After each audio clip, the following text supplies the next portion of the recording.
Assalamualaikum warahmatullahi wabarakatuh. Selamat siang rekan-rekan semuanya dan selamat datang di kegiatan webinar menyongsong perubahan ISO 9001 versi 2026. Kami ucapkan terima kasih kepada rekan-rekan semua yang telah hadir dan menyempatkan waktunya di siang hari ini. Di mana kalau di Jakarta Bapak dan Ibu dan juga rekan-rekan ini cuacanya lagi panas tapi cenderung mau mendung nih ya Bapak dan Ibu semuanya. Baik, kami ucapkan sekali lagi terima kasih atas waktu yang telah diberikan dan kami sebelumnya dari Robert and Associates, Bapak dan Ibu, mungkin ada yang sudah mengenal kami dan juga ada yang belum mengenal kami dan izinkan kami memperkenalkan diri terlebih dahulu, Bapak dan Ibu semuanya. Perkenalkan, kami dari Robert and Associates adalah perusahaan jasa konsultasi terkait ISO, GRC, IT di GRC, di mana kami banyak sekali telah mendampingi klien-klien dari ukuran besar sampai ukuran yang cukup kecil ya Bapak dan Ibu semuanya. Dan ini kami bantu untuk mengimplementasikan ISO di perusahaan mereka masing-masing. Dan selain konsultasi, kami juga telah membantu juga mereka untuk kegiatan-kegiatan pelatihan baik ISO maupun non-ISO, Bapak dan Ibu semuanya. Baik, sebelumnya, perkenalkan saya Sandi yang akan mendampingi Bapak Ibu semuanya selama kurang lebih 2 jam ke depan dalam webinar di hari Jumat ini ya Bapak dan Ibu semuanya. Dan selain dengan saya, nanti juga akan ada narasumber dari Robert Associates. Beliau adalah Bapak Eri Hardy, senior konsultan dari Robert Associates. Beliau telah mendalami dan juga berkecimpung Bapak dan Ibu semuanya di ISO 9001 lebih dari 10 tahun Bapak dan Ibu semuanya. Dan harapannya Bapak dan Ibu bisa nanti setelah pemaparan dari beliau dari Bapak Eri kita bisa melakukan tanya jawab dan yang lebih interaktif ya Bapak dan Ibu semuanya, baik di kolom chat maupun nanti boleh raise hand. Nanti kita akan membuka tanya jawab secara bergilir ya Bapak dan Ibu.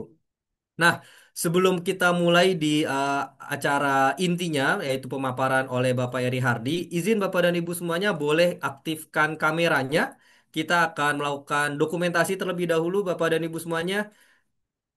Kita aktifkan kamera dan boleh digunakan eh, virtual background yang udah kami berikan ya, Bapak. Baik, ini kita foto sekitar dokumentasi di 5 kali ya Bapak dan Ibu semuanya. Ternyata ini banyak sekali. Saya baru sadar ini ada 145 peserta gitu. Wah, keren, keren, keren. Terima kasih banyak atas semangatnya ya Bapak dan Ibu semuanya di mohon maaf Pak, tidak kami punya gaya andalan nih Bapak dan Ibu semuanya, yaitu seperti ini. Mungkin kalau Bapak dan Ibu melihat logo kami seperti orang-orang lari ya Bapak dan Ibu. Nah, itu tandanya kami untuk terus maju nih Bapak dan Ibu. Boleh izin tangannya seperti ini? Oke, baik. Apakah tim admin udah siap? Oke, baik. Satu, dua, tiga. Oke. Satu kali lagi Bapak dan Ibu. Kita 5 kali ya Bapak dan Ibu. Karena ini ada 140 peserta. 148 punten. Jadi sekitar 4 kali lagi. Oke, sekali lagi. Satu, dua, tiga. Oke. Satu kali lagi. 3 kali lagi. Satu, dua, tiga. 2 kali lagi Bapak dan Ibu. Satu, dua, tiga. Sekali lagi. Oke. Satu, dua, tiga. Oke, baik. Terima kasih banyak atas semangatnya Bapak dan Ibu semuanya. Boleh jika ada yang sedang on keyboard, boleh ketik angka 1 nih Bapak dan Ibu jika bersemangat di siang hari ini. Boleh 11111. Waduh, ramai sekali. Keren, keren. Oke, Terima kasih banyak atas waktunya ya, ya Bapak dan silakan. Ibu. Kami tidak Silahkan saja. henti-hentinya mengucapkan terima kasih atas semangat dan partisipasi Bapak dan Ibu semuanya.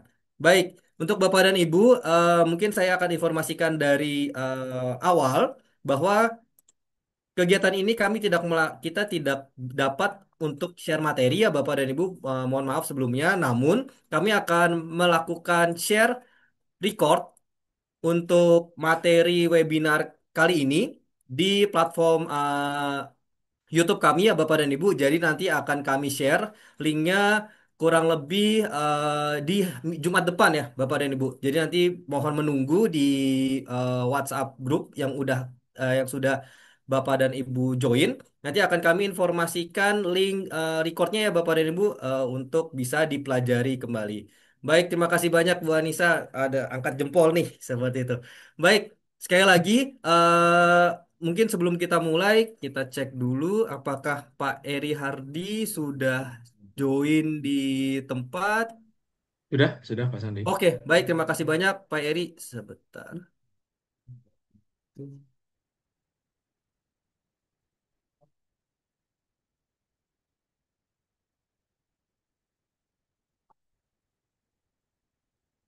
Oke, baik. Baik, terima kasih banyak dan selamat datang Pak Eri Hardi atas kesempatannya di siang hari ini. Sebelum kita mulai juga ya Bapak dan Ibu, punten nanti di dalam kolom chat akan kami share link absensi. Harapannya Bapak dan Ibu bisa mengisi absen menyesuaikan nama lengkap Bapak dan Ibu yang akan ditulis di e-sertifikat. Sekali lagi, menulis nama lengkap, perusahaan, dan juga email yang akan kami siapkan di dalam e-sertifikat yang nanti akan kami siapkan ya Bapak dan Ibu. Jadi namanya kalau ingin ditulis dengan title, monggo silahkan. Dan juga emailnya jangan lupa Bapak dan Ibu. Jadi emailnya juga email yang aktif. Jadi nanti kami bisa mengirimkan eh, sertifikatnya langsung ke email Bapak dan Ibu gitu. Nah, ya, sudah tertera ya Bapak dan Ibu di kolom chat. Silahkan untuk diisi absensinya. Baik, tanpa berlama-lama lagi, kita bisa lanjut ke Pak Eri Hardi untuk menyampaikan materi terkait ISO 9001 di tahun yang rencananya akan ada update versi ya Bapak dan Ibu di versi 2026. Baik, untuk Bapak Eri, waktu dan layarnya kami persilakan.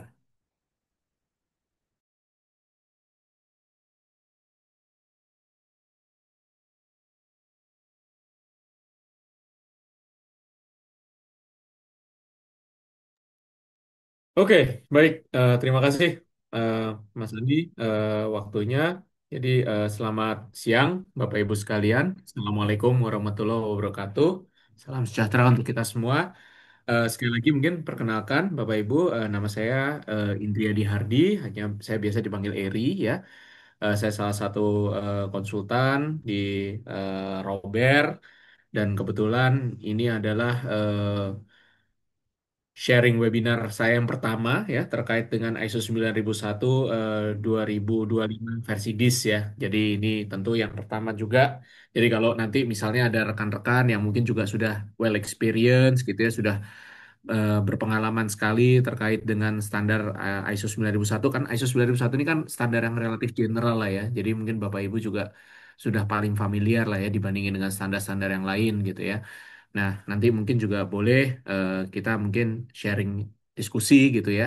Jadi mungkin lebih ke diskusi bagaimana memastikan bahwa apakah interpretasinya sudah tepat atau belum gitu ya. Jadi monggo nanti Bapak Ibu kalau memang ada yang ingin bertanya atau ingin didiskusikan.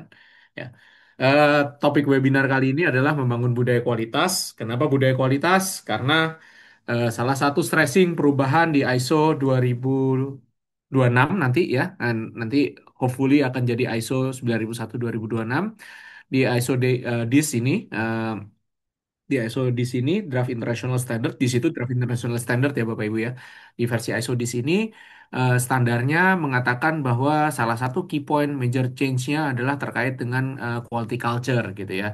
Kalau Bapak Ibu mungkin dulu sekali sudah pernah mendengar quality culture, ya dulu kita selalu mengenal lah ya budaya-budaya mengenai kualitas. Dulu mungkin Bapak Ibu mengenal dengan yang namanya TQM gitu ya. Bapak Ibu mungkin juga mengenal ada dulu kalau di grup Astra itu mereka punya QCC gitu. Itu kan quality culture sebenarnya. Jadi sebenarnya bukan bukan hal yang baru gitu ya menurut menurut pandangan saya pribadi lah ya ini pandangan pribadi gitu ya. Pandangan saya pribadi ini bukan hal yang baru mestinya terkait dengan quality culture karena memang quality culture itu kita sudah bangun dari ISO 9001 versi tahun 2000 kali ya. Jadi kalau Bapak Ibu dulu ngalamin versi yang pertama, versi tahun 87, saya sih nggak ngalamin jujur. Tahun 87, 94, versi 94 saya sempat belajar standarnya tapi tidak mendalami karena ketika saya berkecimpung di dunia kerja, saya sudah menggunakan versi ISO 9001 versi tahun 2000 gitu ya. Jadi sudah nggak versi 94 lagi. Tapi saya ingat sekali versi 94 itu sangat sangat sangat sangat eh, berorientasi pada prosedur dan pada ketentuan. Walaupun sebenarnya ISO 9001 versi tahun 2000 juga sangat berorientasi pada pada pada dokumen juga gitu ya. Lain dengan versi yang sekarang gitu ya, yang dokumen itu dibebaskan menjadi informasi terdokumentasi. Dia tidak bilang bahwa harus ada prosedur atau harus ada kebijakan, ketentuan SOP gitu ya. Dia cuma bilang sebagai information, documented information gitu ya. Nah, ISO DIS ya, ISO Draft International Standard versi tahun 2025 ini yang dijadikan dasar dalam penyusunan webinar kali ini ya. Ini yang kami gunakan sebagai dasar implementasinya atau dasar di webinar kali ini. Nah, kita ada tiga tujuan pelatihannya. Kita melihat mengenai sejarah ISO, kemudian juga melihat mengenai prinsip manajemen mutu, gitu ya, dan pemahaman mengenai pasal-pasal yang ada di ISO 9001 2025 ya. Tentu ya based on ISO 9001 2015 juga, gitu ya. Tapi kita nanti menggunakan versi tahun 2025, yang versi DIS ya, tapi ya tidak belum ada versi resminya, jadi masih draft. Oke. Nah, baik, Bapak Ibu sekalian ya, sebagai informasi ya, yang mungkin Bapak Ibu juga sudah ketahui bahwa ISO 9001 2008 sudah di withdrawn ya, digantikan dengan ISO 9001 2015 ya. Tapi ada ketentuan bahwa ISO 9001 2015 itu kan namanya standar ISO memang harus direview 5 tahun sekali. Jadi kalau Bapak Ibu tahu standar ISO itu kan ada 3 level gitu ya. ISO ada technical specification ISO atau mungkin Bapak Ibu mengenal dengan namanya ISO TS dan ada PAS atau publicly available specification. Nah, kalau standarnya sifatnya ISO 5 tahun sekali, ISO TS 3 tahun sekali, ISO PAS dia akan direview setiap tahun. Nah, pertanyaannya apakah setiap dia mereview, apakah pasti ada perubahan? Belum tentu. Ya, karena ISO 9001 pun juga sempat direview di tahun 2019-2020, tapi tidak ada perubahan pada saat itu, ya. Tetapi ISO 9001 kemudian direview kembali, ya, dan ternyata direncanakan akan ada perubahan yang akan dirilis di tahun 2026. Biasanya standar ISO itu suka rilisnya di bulan September atau Oktober, ya. Kebetulan di Robert sendiri sekarang kita punya 2 tim ya. Ada tim GRC dan IT GRC. Kebetulan sekarang posisi saya ada di tim IT GRC, di mana untuk standar terkait dengan information technology itu kita juga baru rilis ISO 27701 ya versi tahun 2025 itu baru rilis standarnya mungkin sekitar 2 minggu lalu kali ya di awal Oktober kemarin standarnya sudah rilis ya dan kami juga sudah mempublikasikan white paper kami terkait dengan ISO 27701 2025. Kalau Bapak Ibu butuh mungkin Bapak Ibu bisa cek di website kami. Di situ ada white papernya terkait dengan ISO 27701 2025 ya. Nah, ISO 9001 sendiri ya, sebagai informasi lah ya, ISO 9001 sendiri pertama kali rilis kan tahun 87 ya Bapak Ibu ya. Mungkin Bapak Ibu juga sudah sering dengar gitu ya. Pertama kali rilis tahun 1987 ya, di mana pada tahun 1987 ISO 9001 itu terdiri dari ISO 9000 family. Ada 3 isinya di dalamnya. ISO 9001, ISO 9002, dan ISO 9003 ya. Di mana ISO 9001 itu untuk organisasi yang kompleks gitu ya yang punya R&D katanya gitu ya. Sedangkan ISO 9002 adalah standar untuk organisasi yang eh, mengimplementasikan proses bisnisnya gitu ya. Bisnisnya either itu manufacture atau services, tetapi kalau dia manufacture, dia nggak punya R&D. Dia mungkin cuma sebatas tukang jahit atau dia nggak melakukan design and development gitu ya. Kalau Bapak Ibu mungkin ingat sekarang di versi 2015 itu ada di pasal 8.3 gitu ya. Kalau dulu di versi 2000 ada di pasal 7.3 gitu ya terkait dengan masalah design and development atau eh, R&D, research and development. Ya. Sedangkan ISO 9003 itu yang sekarang menjadi standar ISO 17025. Jadi kalau Bapak Ibu ada yang bekerja di industri laboratorium, baik itu laboratorium inspeksi maupun kalibrasi, pasti akan menggunakan standar berbasis ISO 17025. Nah, ISO 9003 itu dulu adalah standar quality management system untuk laboratorium, ya, baik itu lab calibration maupun lab inspection, ya. Jadi kalau Bapak Ibu juga inspeksi, ya, kalau lembaga kalibrasi gitu ya, tempat-tempat Bapak Ibu mengkalibrasi alat ukur itu pasti mereka harus 17025. Kalau dulu harus ISO 9003 gitu ya. Eh, atau lembaga inspeksi. Inspeksi itu misalnya SVLK gitu ya, lembaga verifikasi legalitas kayu gitu ya misalnya, atau untuk apa, RSPO gitu ya, atau misalnya juga untuk verifikasi kandungan apa, nikel, batu bara gitu ya.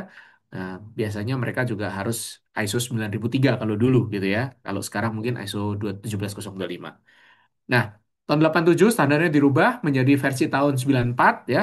Dulu standarnya itu ada 20 persyaratan, 20 pasal. Jadi kalau Bapak Ibu pernah belajar, pernah baca, ada 20 pasal. Saya juga nggak hafal Bapak Ibu karena belum pernah mengimplementasikan. Seperti yang tadi saya sampaikan, saya nggak pernah implementasi versi tahun 94. Saya juga nggak terlalu paham dengan pasal-pasalnya atau hafal dengan pasal-pasalnya ya. Mungkin kalau dibikinin matriks gampang lah ya, bisa gitu ya. Oke, kemudian ISO 9001 tahun 94 direvisi lah di tahun 2000. Ini yang paling booming gitu ya. Muncullah ISO 9001 versi tahun 2000 ya, di mana di standar ISO 9001 tahun 2000 menjadi dasar bagaimana pengelolaan kualitas itu dilakukan gitu ya. Bagaimana quality management system itu harus dijalankan di setiap organisasi. Ya. Nah, ketika kita melihat ISO 9001 2000, kita melihat pada saat itu, nah, namanya kan ISO ya. ISO itu kan dari bahasa Yunani isos. Isos itu kan artinya sama. Nah, kenapa kok dibedakan? Ada versi 9001, 9002, 9003. Akhirnya si International Organization for Standardization ini menyepakati bahwa eh, oke lah kalau begitu kita satukan standarnya tetapi bisa diterapkan oleh berbagai jenis organisasi. Maka akhirnya ISO 9002 dan 9003 dihilangkan. Hanya ada satu standar ISO 9001 plus ditambahin ISO 9004. Kalau mungkin Bapak Ibu juga sudah familiar gitu ya. Kalau 9001 dengan 9004 ini apa bedanya? Oh, kalau 9001 adalah persyaratan, 9004 adalah guidance atau guideline gitu ya, panduan panduan pelaksanaannya ya. Nah, em, tahun 2000 muncul standar ISO ya, waktu itu masih menggunakan pendekatan 8 klausul. Kalau sekarang kan ada 10 klausulnya Bapak Ibu, kalau dulu 8 gitu ya. Ada 8 klausul di mana klausul utamanya ada di pasal 7 ya, di mana ketika kita berhadapan dengan ISO 9001 2000 itu paradigma kita itu adalah tulis apa yang Anda lakukan, lakukan apa yang Anda tulis. Karena kenapa? Begitu kita masuk ke pasal 4, ya, ISO kan selalu pasal 1, 2, 3 general lah ya, umum gitu ya. Tidak bicara sesuatu yang spesifik gitu ya. Pasal 1 kan terkait ruang lingkup, pasal 2 terkait dengan referensi normatif, pasal 3 kita bicara mengenai em, apa namanya, vocabulary, istilah dan definisi. Nah, kemudian setelah berjalannya waktu, ISO 9001 2000 ya, pada saat itu dihadapkan di klausul yang pertama di pasal 4 kita selalu bicara mengenai dokumentasi. Jadi harus ada dokumentasi. Makanya harus ada pedoman. Dulu harus wajib ya. Kalau Bapak Ibu sekarang punya pedoman, kenapa sih Bapak Ibu sekarang punya manual mutu atau pedoman mutu? Karena itu adalah produk dari ISO 9001 2000 sebenarnya yang sekarang sudah nggak mandatory. Jadi itu apa, kalau sekarang kita bilangnya omnibus gitu ya, itu omnibusnya gitu ya, itu adalah sapu jagatnya ya untuk ISO 9001 untuk quality management system ya. Di mana di omnibus itu kita gambarkan secara gambaran end to end gitu ya. Kalau dulu di ISO 9001 versi tahun 2000 wajib itu hukumnya harus ada pedoman mutu. Kemudian diturunin lagi dulu, mungkin kalau Bapak Ibu familiar, kita mengenal dulu tuh ada piramida dokumen ya. Saya ingat sekali itu. Nah, kita ada piramida dokumen gini ya, ada ini di pasal 4 21 gitu ya, 422, 423 gitu ya. Dan 424 dulu kayak klausul wajib pedoman apa, ketentuan dokumennya seperti ini gitu ya. Ada pedoman mutu gitu ya, ada manual mutu, kemudian ada SOP. kemudian ada instruksi kerja, kemudian di sini ada report, gitu ya, catatan. Oke, nah dulu itu seperti itu di versi ISO 9001 tahun 2000 ya. Nah, ini adalah standar ISO paling booming ya sepanjang sejarah mestinya gitu ya karena banyak sekali organisasi akhirnya menerapkan. Kenapa? Karena ketika awal dulu kita masih mengenal di versi 94 ada 9001, 9002, 9003 gitu ya. Nah, ini standarnya berbeda-beda gitu ya. Kalau dulu spesifik, kalau ini adalah industri dengan R&D gitu ya. Kalau 9002 itu untuk industri jasa ya atau industri yang tidak ada R&D gitu ya, tidak ada R&D. Kemudian kalau 9003 itu untuk industri lab ya. Nah, 94 itu sudah mulai diterapkan gitu ya. Kemarin saya kebetulan ngobrol dengan salah satu director data center grupnya Sinarmas, mereka juga punya experience yang sama gitu ya. Dia juga mengimplementasikan waktu itu masih pakai ISO 9002. Oh, berarti dia bekerja di sektornya jasa nih pasti atau manufacture tapi yang nggak punya R&D gitu. Karena kalau R&D pasti dia di 9001 gitu ya di versi yang lama gitu. Nah, kemudian tahun 2002 ini dibuang. Hanya ada satu standar ya, ada boleh ada exclusion, boleh ada pengecualian gitu ya. Kita diberikan exclusion di situ. Nah, kemudian ISO 9001 2000 berkembang ya menjadi versi yang berubah berikutnya adalah 2008 ya. 2008 ini minor change ya. Jadi standar ISO itu ada kecenderungan seperti itu. Mungkin ini sama kayak pabrikan mobil di Indonesia juga gitu ya, minor change, major change, minor change, major change gitu ya. Jadi perubahan minor gitu ya. Kalau mobil-mobil Jepang itu kan sukanya facelift dulu gitu ya, terus ganti model gitu ya. Facelift dulu ganti model. Nah, sama nih kayak ISO juga punya punya kecenderungan yang sama, kecenderungan yang mirip gitu ya. Jadi di tahun 1987 muncul ya ke versi 94 ini minor change. Ini minor. Nah, dari 94 ke 2000 ini major change. Perubahannya mendasar karena dulunya ada 20 klausul berubah menjadi cuman 8 klausul. 2000 ke 2018 ini minor change. Sorry, 2008, maaf, ini minor change. Hampir tidak ada perubahan, hanya perubahan term-term sedikit gitu ya. 2008 ke 2015 ini major change. Ya kan? Dulu ada 8 klausul, sekarang jadi 10 klausul, gitu kan? Dulunya ISO itu center terhadap dokumen, do what you write, write what you do, gitu ya. Sekarang ISO centernya bukan lagi dokumen, karena per 2011 kan ada Annex SL, gitu ya, ada risk base, gitu ya. Jadi harus ada per centernya bukan berbasis dokumen, tapi berbasis risiko di 2015. Nah, sekarang di versi 2025, ya, karena saya nggak tahu 2000 apakah benar nanti betul-betul di 2026 karena memang katanya sih Q3 akan muncul nih versi 2000 9001 2026. Konon katanya menurut working groupnya di bulan September gitu ya 2026. Kebetulan headquarters kami salah satu working group pada saat itu sempat diskusi gitu ya, dapat cerita dari working group sempat diskusi, katanya sih September 2026 akan rilis gitu ya, tapi kan walau alam ya, kita nggak ada yang tahu gitu ya, apakah benar rilis atau enggak, nanti kan kita melihat sampai dengan happens gitu ya, sampai dengan kejadian ya. Nah, tapi kalau melihat dari polanya ya, 8794, 2000, 2008, 2015, 2025, walaupun 10 tahun perubahannya, tetapi memang sepertinya minor change Bapak Ibu ya. Kebetulan saya juga sudah membaca standarnya versi yang DIS ya. Dan di dalam standar ini juga memang saya melihat juga perubahannya mestinya tidak terlalu signifikan. Kebetulan saya sudah baca standarnya, ini adalah standarnya bukunya. Kebetulan kita punya ini DIS gitu ya. Jadi kalau Bapak Ibu lihat di sini versi DIS ya, ISO 9001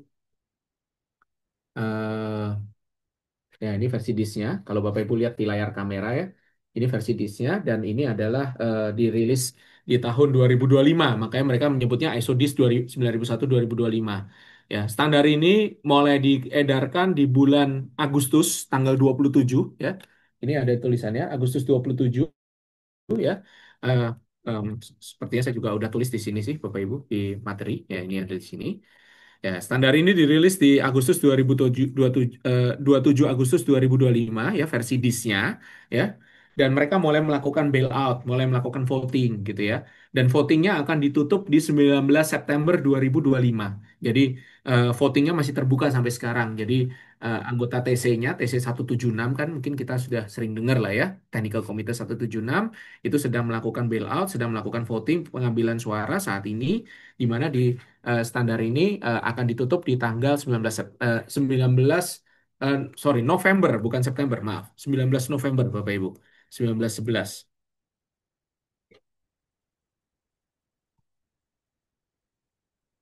Ya. Jadi votingnya akan selesai di 19 November ya. Dan informasinya mereka akan mengeluarkan FDIS, ini masih DIS ya Bapak Ibu ya, masih DIS. Masih DIS. Masih draft internasional draft internasional standar gitu ya, masih DIS ya. Di versi yang resminya nanti akan, belum resmi sorry, di versi FDIS-nya final draftnya gitu ya, final draftnya nanti akan rilis di Q1 kira-kira di bulan Februari gitu ya, Januari atau Februari katanya begitu. Kemudian setelah itu nanti akan muncul yang resminya, biasanya butuh waktu 6 sampai 7 bulan kalau pengalaman kami yang sudah-sudah di standar-standar yang lain, ISO 27001, ISO 27701 gitu ya, ISO 37001, biasanya mereka butuh waktu cukup panjang gitu ya. Mereka butuh waktu kurang lebih biasanya sekitar 6 sampai 7 bulan gitu ya. Kecuali kemarin ISO 37, memang ISO 37 agak cepat rilisnya di bulan, saya agak lupa, Maret atau April gitu ya. Kebetulan di kami untuk 37 sekarang di rekan-rekan kami di eh, Business Unit GRC yang handle Oke. untuk ISO 37001. Nah, Bapak Ibu sekalian, jadi ini adalah kira-kira gambaran sejarah gitu ya, atau perubahan-perubahan yang terjadi. Nah, ISO 9001 2015 sendiri juga sempat dilakukan amendment ya, dilakukan amendment di tahun 2024 ya, terkait dengan masalah climate change gitu ya. Kalau Bapak Ibu ingat ya, mengenai masalah lingkungan gitu ya, climate change ini kan related dengan SDGs ya, eh, Sustainability Development Goals gitu ya, SDGs. Salah satu poin SDGs adalah kita harus melakukan eh, bagaimana mengendalikan terkait dengan climate change gitu ya. Makanya ditambahkan ketentuan-ketentuan terkait dengan climate change. Nah, sekarang posisinya ini dua-duanya masih now Bapak Ibu ya. Karena ISO 9001 2015 masih valid, masih berlaku, dan sekarang ISO 9001 2025 DIS juga sudah dirilis. Ya, tapi karena masih draft ya tentu belum belum berlaku gitu ya. Nanti berlakunya kapan? Berlakunya nanti kalau sudah dirilis versi resminya, versi ISO-nya gitu ya. Nah, ini adalah timelinenya ya. Coba dicatat mungkin buat rekan-rekan yang juga mempelajari hal yang sama, mungkin buat teman-teman lembaga sertifikasi yang ikuti acara ini, buat teman-teman konsultan lain gitu ya. Mungkin boleh dicatat juga itu nanti 27 Agustus sorry 19 November kita akan mulai melakukan voting, closing voting ya. Kemudian setelah itu nanti di tahun depan ya, hopefully FDC-nya keluar di Q1 dan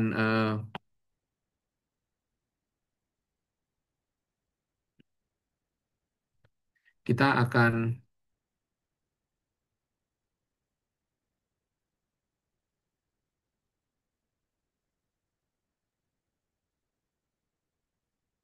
ya, kita akan bisa dapat versi finalnya di Q3 ya, di Q3 2026 ya. Katanya sih September kalau mengingat ISO 9001 2015 dulu juga launching di September, kemudian ISO 27 juga launching di Oktober, 27 sorry di September juga gitu ya. 277 launching di Oktober, sepertinya sih akan di bulan September atau Oktober itu. Baik, itu kira-kira gambarannya Bapak Ibu sekalian ya terkait dengan sejarah ISO ya. Jadi eh, mungkin saya bisa tarik kesimpulan sedikit untuk perubahannya kemungkinan akan minor change ya. Tidak akan ada major change. Oke, ini clue yang pertama ya Bapak Ibu mungkin. Nanti kita akan lihat minor change-nya seperti apa. Nah, karena kita membangun quality culture, budaya kualitas, maka kita akan bicara apa itu kualitas, gitu ya. Jadi buat Bapak Ibu yang nggak biasa atau belum biasa, belum mengenal ISO 9001, kita mulai dengan apa itu quality. Nah, ini salah satu foundersnya Robert and Associates ya, Dr. Edward Demings, di mana dulu kita memang part of dari Demings gitu ya, Deming Institute gitu ya, bahwa eh, menurut Demings ya, Edward Demings ya, sampai detik terakhir beliau juga ketemu dengan partners kita yang ada di headquarters. Dia selalu bilang bahwa hidup itu continual improvement, Bapak Ibu, gitu ya. Hidup itu bicara mengenai continual improvement, bagaimana quality itu selalu ditingkatkan. Jadi parameter kita adalah yes, quality, ya. So, kita harus mendefine quality itu apa. Makanya dia juga mengatakan quality adalah eh, keseragaman dan ketergantungan yang dapat diprediksi dengan biaya yang rendah. Itu yang disebut dengan quality, gitu ya. Bagaimana kita bisa menghasilkan sesuatu yang konsisten, ya, ya, yang dapat diprediksi dengan biaya yang serendah mungkin, gitu ya. Itu yang disebut dengan quality.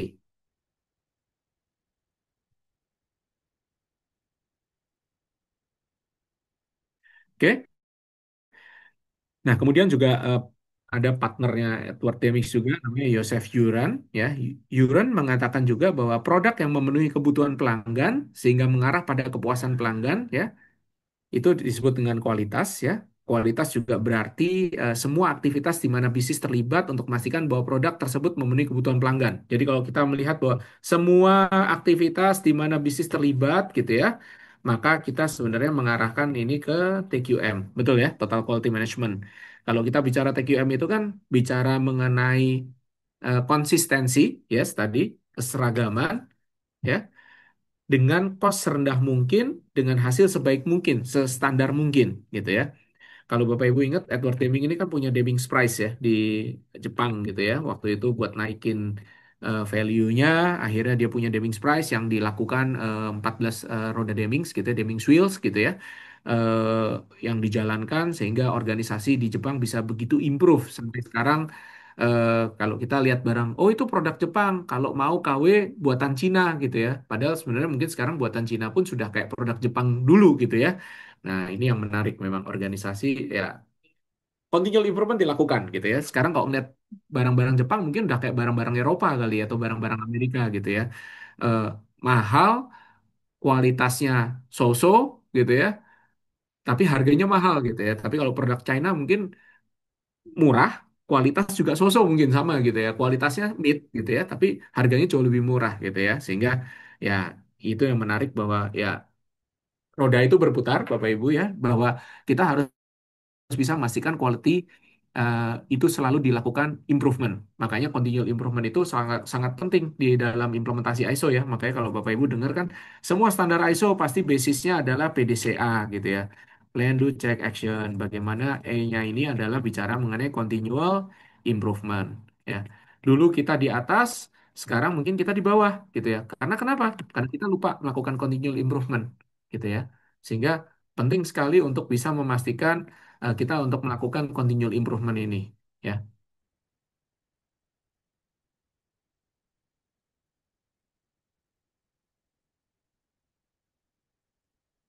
Kita penting sekali untuk melakukan continual improvement.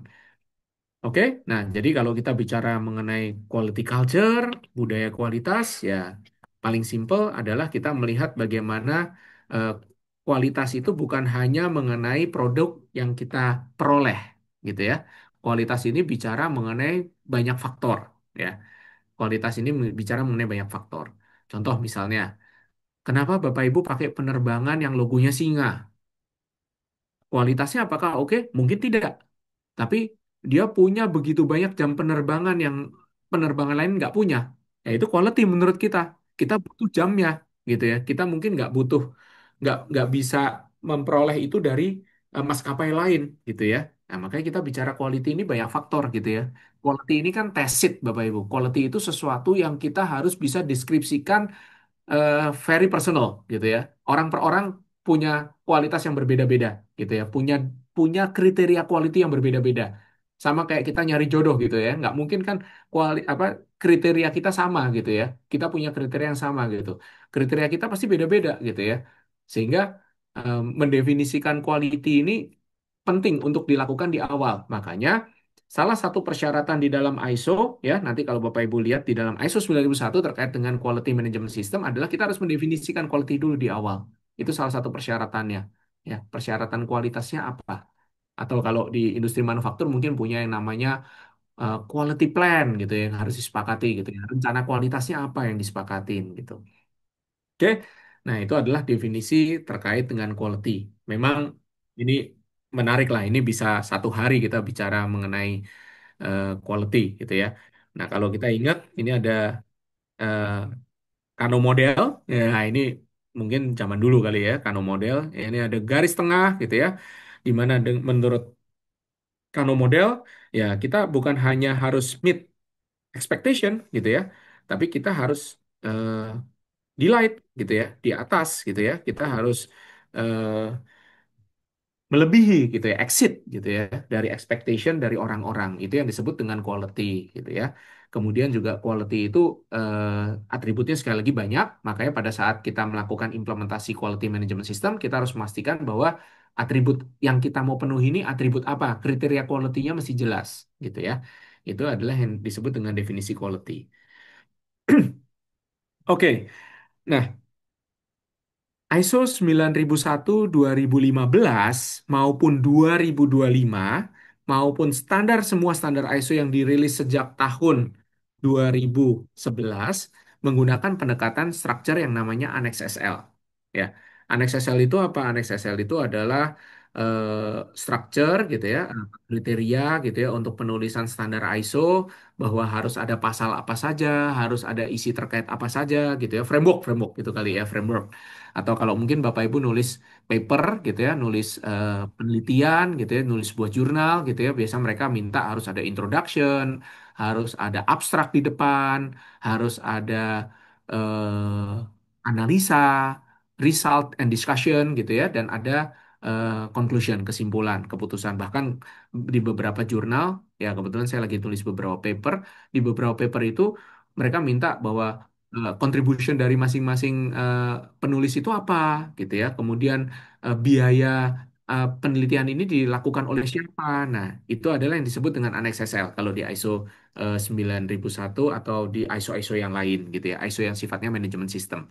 Nah, kita mappingnya dengan PDCA ya. Menurut Annex SL kita punya high level harmonious structure gitu ya, dengan konsepnya high level structure ini ada harmonious structure.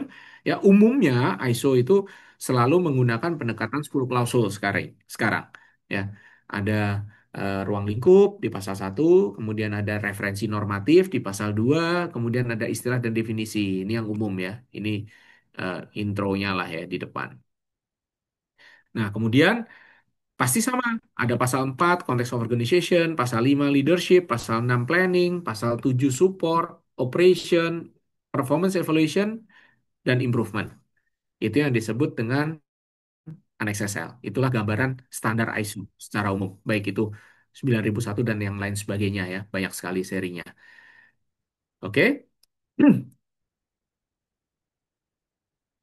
Nah, nanti di beberapa slide berikutnya kita akan membahas nih mengenai pasal 1, pasal 2, pasal 3 ya, tapi mungkin secara ringkas ya Bapak Ibu ya, karena kalau kita bahas secara detail ya tentu nanti akan sangat takes time gitu ya, nggak bisa webinar 1-2 jam gitu ya, tapi kita akan membahas secara ringkas karena saya yakin Bapak Ibu peserta di sini juga pasti sudah familiar dengan standar ISO ya, terutama dengan ISO 9001 karena ISO 9001 ini kan sudah booming dari tahun 2000 ya, dan standar ini juga implementornya di Indonesia juga salah satu standar yang paling banyak diimplementasikan gitu ya dibandingin dengan ISO 14001 atau ISO 27001, ISO 37001, 37301 atau 21000, 41000, 55000. Nah, ini standar yang paling banyak diimplementasikan di Indonesia. Bahkan di dunia, bukan cuma di Indonesia kali ya.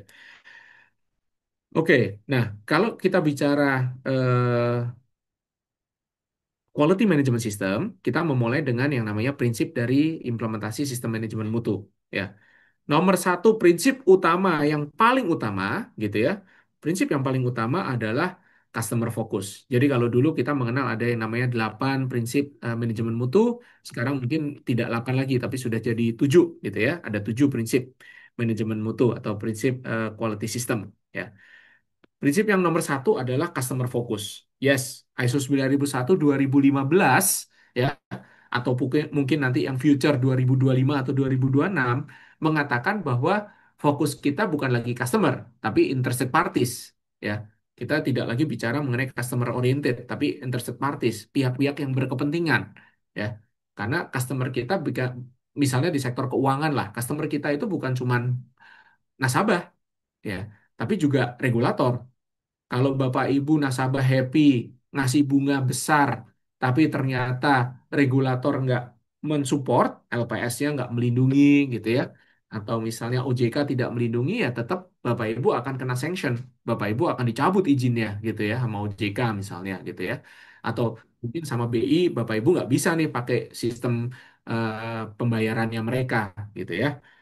Atau sebaliknya, kalau Bapak Ibu di sektor manufaktur, misalnya Bapak Ibu membuat produk yang sangat bagus gitu ya, tapi ternyata Bapak Ibu tidak menyadari hal-hal tertentu, ya, akhirnya Bapak Ibu melanggar, ya akhirnya jadi problem juga gitu ya. Ingat kasus ada satu ayam goreng di Solo ya yang bermasalah. Nah, interested parties-nya ya yang dipentingkan bukan cuma customer tapi interested parties gitu ya.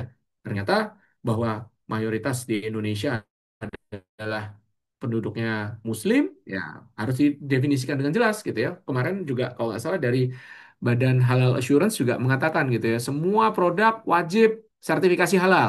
Kalau tidak ada sertifikasi halal, maka nggak boleh jualan. Bukan nggak boleh jualan sebenarnya, tapi wajib mencantumkan bahwa dia non halal gitu ya.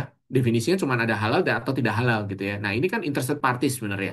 Customer nggak minta pada saat Bapak Ibu jajan gorengan di pinggir jalan, emang Bapak Ibu nanya halal atau enggak? Kan enggak. Tapi ada interested parties. Ketika organisasinya udah lebih besar, maka ada interested parties yang harus harus mendefinisikan, meregulate itu gitu ya. Makanya ada badan jaminan halal gitu ya, ada lembaga tertentu yang mengontrol itu gitu ya. Sehingga harus ada sertifikasi halal untuk industri restoran gitu ya. Kalau Bapak Ibu 20 tahun yang lalu ke restoran, mana ada sih restoran yang pakai halal assurance gitu ya. Ada yang pakai logo sertifikasi halal, hampir nggak ada mungkin. Tapi ya laku-laku aja, rame-rame aja. Tapi kan organ budaya berubah, apa eh, tata kehidupan masyarakat, ya budaya kemasyarakatan berubah gitu ya. Orang lebih aware gitu ya, regulasi juga lebih baik gitu ya, sehingga ya kita nggak lagi bicara customer focus ya, bukan hanya bicara customer focus, tapi kita bicara interested parties ya. Tapi tentu utama ya customer focus dulu gitu ya. Kalau kita taat kepada regulasi, ketentuan, tapi kita nggak punya customer juga nggak ada gunanya kita berbisnis gitu ya. Nggak ada gunanya kita menjalankan proses bisnis organisasi gitu. Makanya nomor satu adalah customer focus, memenuhi persyaratan dan harapan pelanggan. Jadi bukan hanya persyaratan tapi juga harapan. Oke? Kemudian yang kedua adalah bicara mengenai masalah leadership. Kalau dulu ISO 9001 versi yang lama 2000 2008 mereka banyak bicara mengenai bukan leadership, tapi dulu istilahnya adalah top management ya, kalau Bapak Ibu ingat ya. Jadi selalu dibilang manajemen puncak gitu ya. Top management atau manajemen puncak gitu ya. Tapi kalau sekarang enggak, I- PDCA cycle-nya udah beda gitu ya. Kalau sekarang posisinya PDCA cycle-nya ada di tengah nih Bapak Ibu leadership-nya. Bukan lagi di atas. Kalau dulu di versi 2000, 2008, top management tuh ada di sini nih, paling tinggi. Dia cuma ngedirect ke bawah gitu ya. Dia tidak melakukan kontrol di semua lini gitu ya. Tapi kalau sekarang di versi yang 2015, dia sudah mengatakan leadership. Nggak ada lagi top management. Leadership and commitment. Istilahnya begitu kan ya, leadership and commitment, komitmen dan kepemimpinan. Jadi berkomitmen untuk mencapai target ya dan menentukan tujuan organisasi. Nah, nanti ada tambahan di versi 2025 harus sesuai dengan arahan strategis organisasi gitu ya. Harus ada arahan strategis organisasi. Kemudian yang berikutnya ya, prinsip yang ketiga adalah ketika kita bicara manajemen sistem, maka kita bicara mengenai berbagai proses. Proses itu tidak individu, proses itu tidak satuan. Ya, proses itu adalah bagaimana kita melihat orang-orang terlibat. Pak Prabowo sebagai presiden, dia nggak bisa jalan sendiri. Dia butuh Pak Purbaya, dia butuh siapa lagi? Pak Bahlil gitu ya. Dia butuh eh, wakil presiden, Pak Mas Gibran gitu ya. Dia butuh kepala apa kantor staf presiden gitu ya. Dia butuh Letkol Teddy gitu misalnya. Dia butuh banyak orang gitu ya. Artinya apa? Ketika kita bicara mengenai sebuah negara, kita melihat bahwa ada RI sekian sampai RI sekian gitu ya, nggak bisa sendirian gitu ya, nggak bisa cuman satu per orang, orang per orang gitu ya. Sukses sebuah negara bukan dari presidennya aja gitu ya, tapi dari bagaimana engagement of people di dalamnya gitu ya. Bagaimana orang-orang di dalamnya bisa ikut terlibat untuk maju gitu ya. Nah, makanya ketika kita bicara mengenai manajemen sistem, kita bicara engagement of people. Bagaimana sumber daya manusia yang ada itu terlibat dalam meningkatkan kualitas organisasi yang ada, meningkatkan kualitas yang ada di organisasi, kualitas terkait dengan proses bisnis yang mereka jalankan. Ya, sebagai contoh paling simpel kan kalau Bapak Ibu lihat ada bank, ya bank swasta, bank BUMN, ya bank-bank yang besar, bank-bank yang KBMI 4 gitu ya, rata-rata mereka punya kualitas yang sudah baik dari security-nya yang ramah gitu ya. Apa sih hubungannya security dengan bank? Nggak ada. Kita menabung di bank kan kita mau mendapatkan simpanan yang aman, mau mendapatkan bunga atau fasilitas lainnya. Apa hubungannya security? Oh, ternyata banyak hubungannya bahwa dengan security yang baik itu adalah bagian dari service excellence. Service excellence adalah yang dibutuhkan oleh nasabah ketika datang ke bank, dia butuh rasa nyaman gitu ya. Dia butuh mungkin sekarang kalau bank juga sudah going digital, dia butuh aplikasi-aplikasi yang mudah, user experience-nya oke gitu ya. Eh, Interface-nya juga baik gitu ya. Tampilannya baik, mudah dioperasikan gitu ya, dan mungkin juga availability-nya juga baik, nggak sering down dan lain sebagainya gitu ya.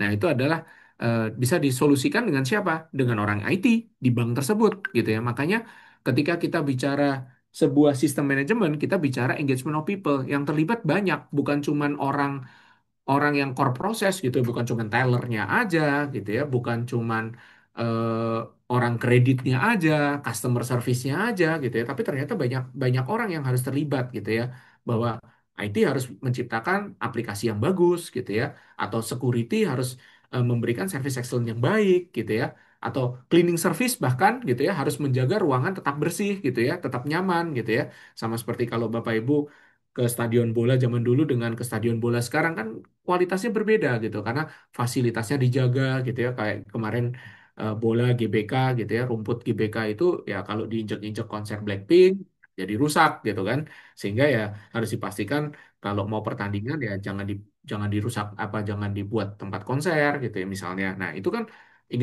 engagement of people karena ada tukang tukang rumput yang terlibat juga di dalamnya. Oke. Nah, kemudian prinsip yang keempat adalah pendekatan proses. Jadi mengelola proses bisnis organisasi untuk mencapai hasil yang konsisten.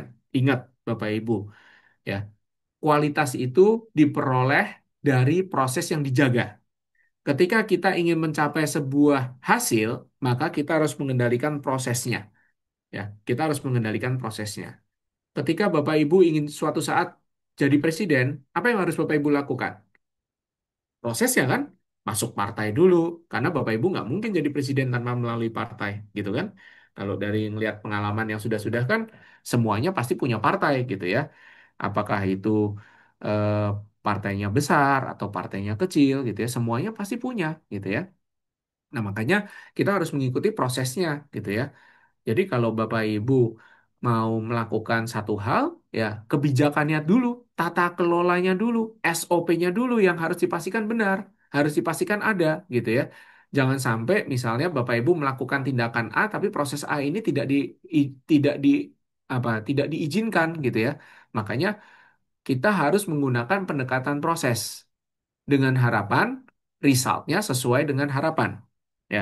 Tapi kalau prosesnya tidak dikendalikan, kita langsung mengendalikan result, ya biasanya kita melanggar norma, melanggar aturan, gitu ya, melanggar tata kelola, ya. Itu yang nggak benar, gitu ya. Makanya prosesnya dulu harus disesuaikan, ya. Oke, berikutnya improvement, ya ISO juga minta semua manajemen sistem minta improvement, ya. Kita selalu bilang bahwa sistem manajemen bukan eh, hasil akhir, bukan garis finish. Sistem manajemen adalah titik permulaan. Kasarnya PDCA itu ganjel. Setiap organisasi mau improve, ya kalau zaman dulu Bapak Ibu belajar TQM gitu ya, PDCA itu ganjel gini nih, PDCA nih. PDCA. Jadi setiap organisasi mau improve, mau naik, diganjel dulu gitu ya. Terus nanti PDCA-nya muter lagi gitu ya. Nah, putar lagi di sini PDCA gitu ya. Nah, ini sini ada ganjil lagi organisasi bisa improve lagi, bisa naik gitu ya. Nah, artinya apa? setiap organisasi harus melakukan improvement. Nggak usah organisasi lah Bapak Ibu, dari organisasi yang terkecil, keluarga lah ya, paling simpel gitu ya. Bapak Ibu dulu waktu pertama kali bekerja, naik motor, beli Yamaha Mio sudah happy sekali gitu ya. Terus Bapak Ibu ingin improve, punya motor yang cc-nya lebih besar gitu ya. Punya motor Ninja misalnya. Berjalannya waktu Bapak Ibu butuh improvement lagi. Sekarang dirasa naik motor Ninja aja udah nggak cukup. Saya mau naik mobil nih karena ada anak, ada istri gitu ya. Belilah mobil. Avanza misalnya atau apalah gitu ya, Agya atau Ayla atau Sigra atau apapun gitu ya, APV gitu misalnya. Kemudian ternyata setelah berjalannya waktu lagi dirasa bahwa eh, mobilnya kurang nyaman ya, saya mau mobil yang lebih nyaman lagi nih. Belilah misalnya mobil sedan gitu ya atau mobil MPV yang bagus gitu ya. Kemudian ternyata dirasa lagi, saya sekarang kerjanya di Jakarta nih, kena ganjil genap nih, saya butuh mobil listrik nih, belilah mobil listrik. Nah, artinya apa? Organisasi selalu improve gitu ya. Organisasi, bahkan organisasi terkecil, keluarga dan diri sendiri itu selalu mengutamakan improvement. Kita mau needs-nya berubah gitu ya, nggak stable di satu titik aja. Nah, begitu juga sistem manajemen. Harus ada improvement. Karena ketika sudah nggak ada improvement, ya organisasi jadinya kehilangan arah dan bisa jadi ya kalah bersaing dan tutup gitu ya, nggak bisa bertahan gitu ya. Makanya harus ada proses yang namanya improvement, peningkatan. Walaupun kecil kita tetap meningkat gitu ya, walaupun kecil kita tetap meningkat. Kemudian yang berikutnya Bapak Ibu sekalian ya, prinsip yang keenam adalah evidence base. Dalam setiap melakukan semua tindakan, kita harus punya dasarnya. Ketika ijazahnya Pak Jokowi, mantan presiden kita dipertanyakan, selalu dia mengatakan, atau netizen semuanya mengatakan, ya tunjukin buktinya. Begitu juga sama, ya. ISO pun juga mengatakan evidence based.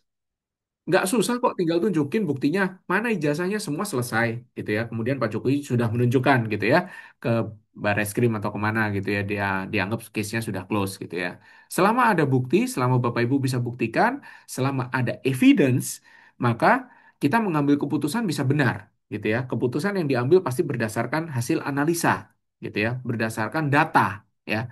Makanya kalau Bapak Ibu bergerak di industri manufaktur, apapun itu harus based on data kan.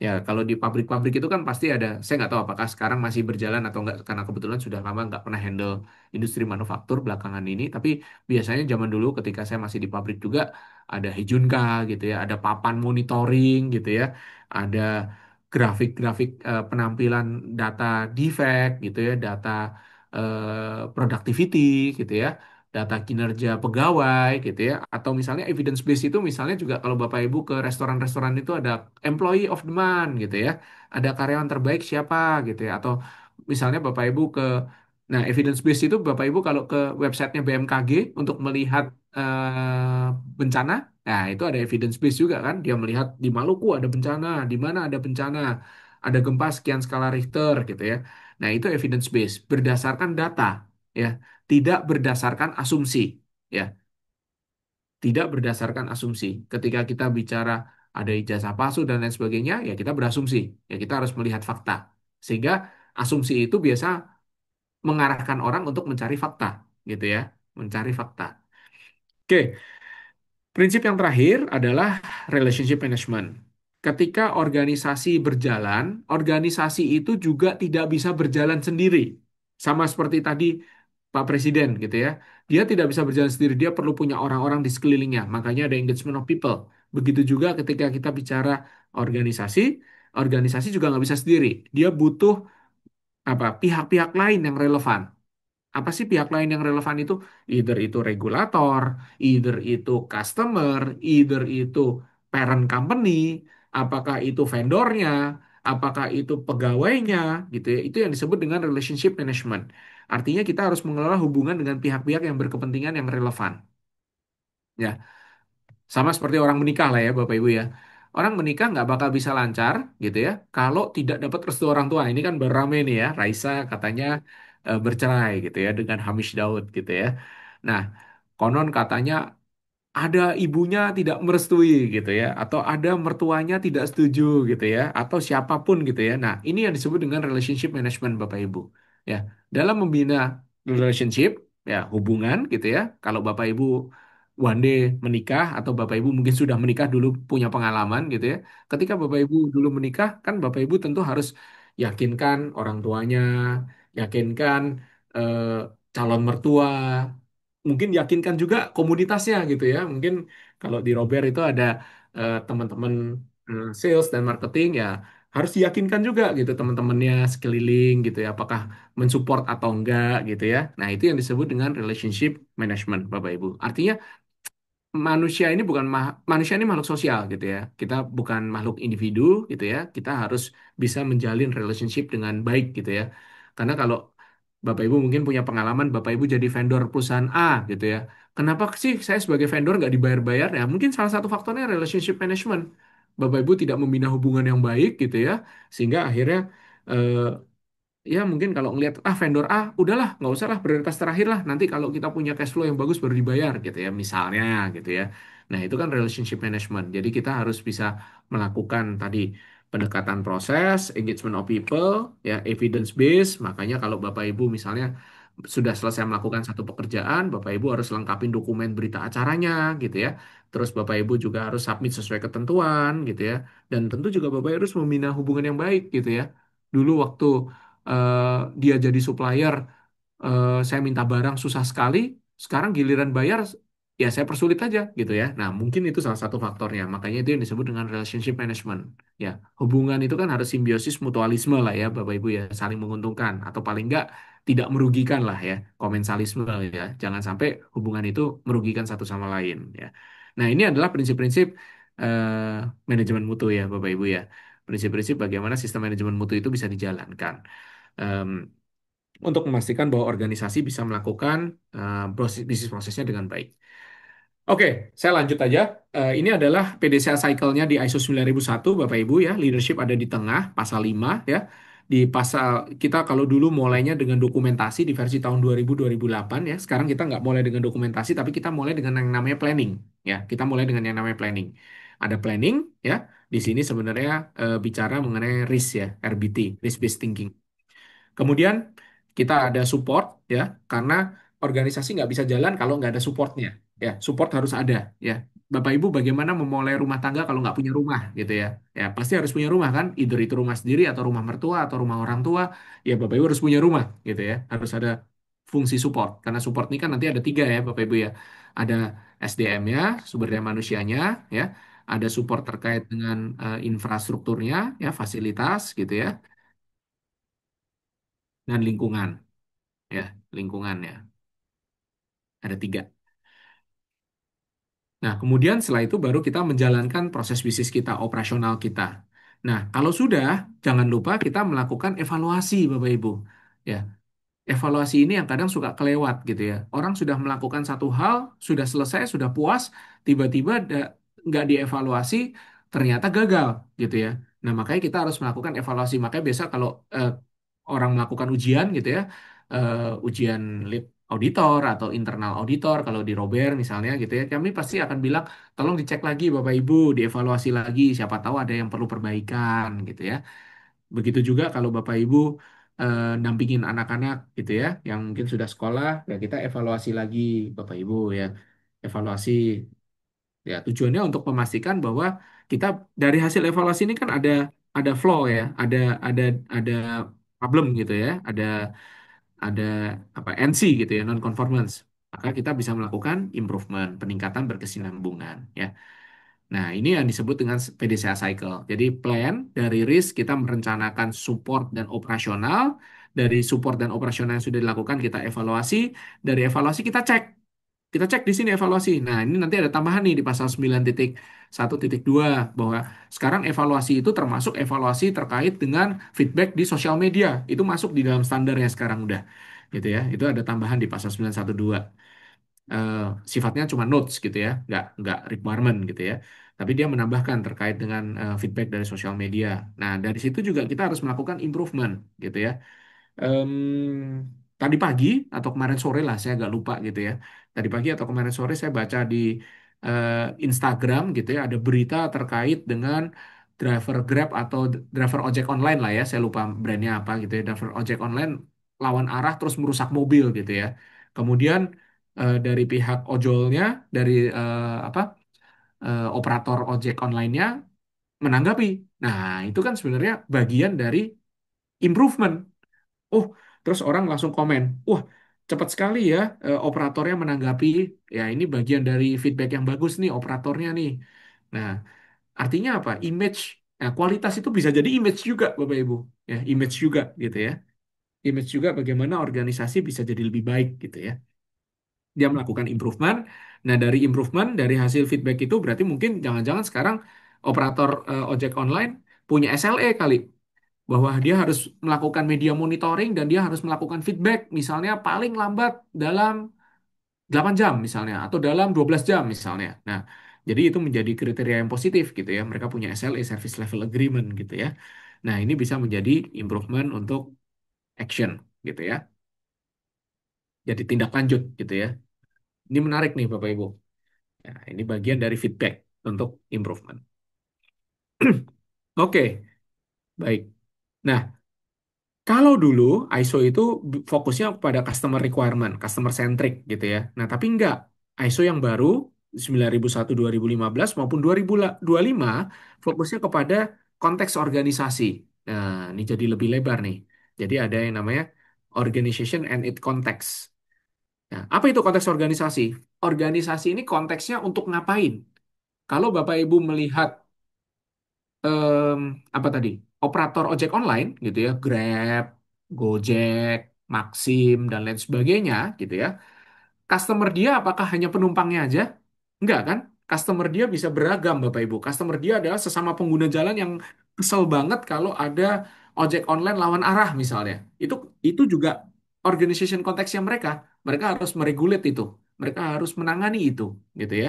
Custom- Customer dia bisa jadi juga adalah penjual yang katanya mau di pick up tapi nggak di pick up. Itu customer dia juga gitu ya. Padahal penjual ini cuma perantara aja gitu ya, penjual restoran misalnya gitu ya. Karena nasabah apa pelanggannya adalah tetap penggunanya, pengguna akhirnya gitu ya. Tapi itu konteks organisasinya. Nah, itu yang harus didefinisikan gitu ya. Itu yang harus digambarkan dengan baik. Jadi kalau ISO 9001 di Gojek atau ISO 9001 di Grab, tapi dia tidak memperhatikan konteks organisasinya, ya berarti implementasi ISO-nya yang mungkin cuma sekedar sertifikasi Bapak Ibu, nggak implementasi dengan benar gitu ya. Karena kalau dia melakukan implementasi dengan benar ya harusnya nggak ada tuh driver ojek online. Kalau saya pun naik ojek online, saya selalu bilang, Pak izin mau ngelawan arah nggak Pak? Nggak boleh Pak, lawan arah Pak, jangan lawan arah ya Pak. Walaupun jaraknya lebih pendek, tapi merugikan orang. Bapak juga melanggar tata aturan, aturan jalan raya. Bapak juga merugikan nyawa orang gitu, ya. Nyawa saya, nyawa Bapak dan nyawa pengguna kendaraan lain ya. Itu konteks organisasi yang harus didefinisikan gitu ya. Mungkin ya harus kalau kan apa operator ojek online kan punya maps gitu ya, punya tracking yang bagus gitu ya, geotaggingnya jalan gitu ya. Jadi kalau misalnya ada driver yang lawan arah di satu jalan ya mungkin harus di penalti kali.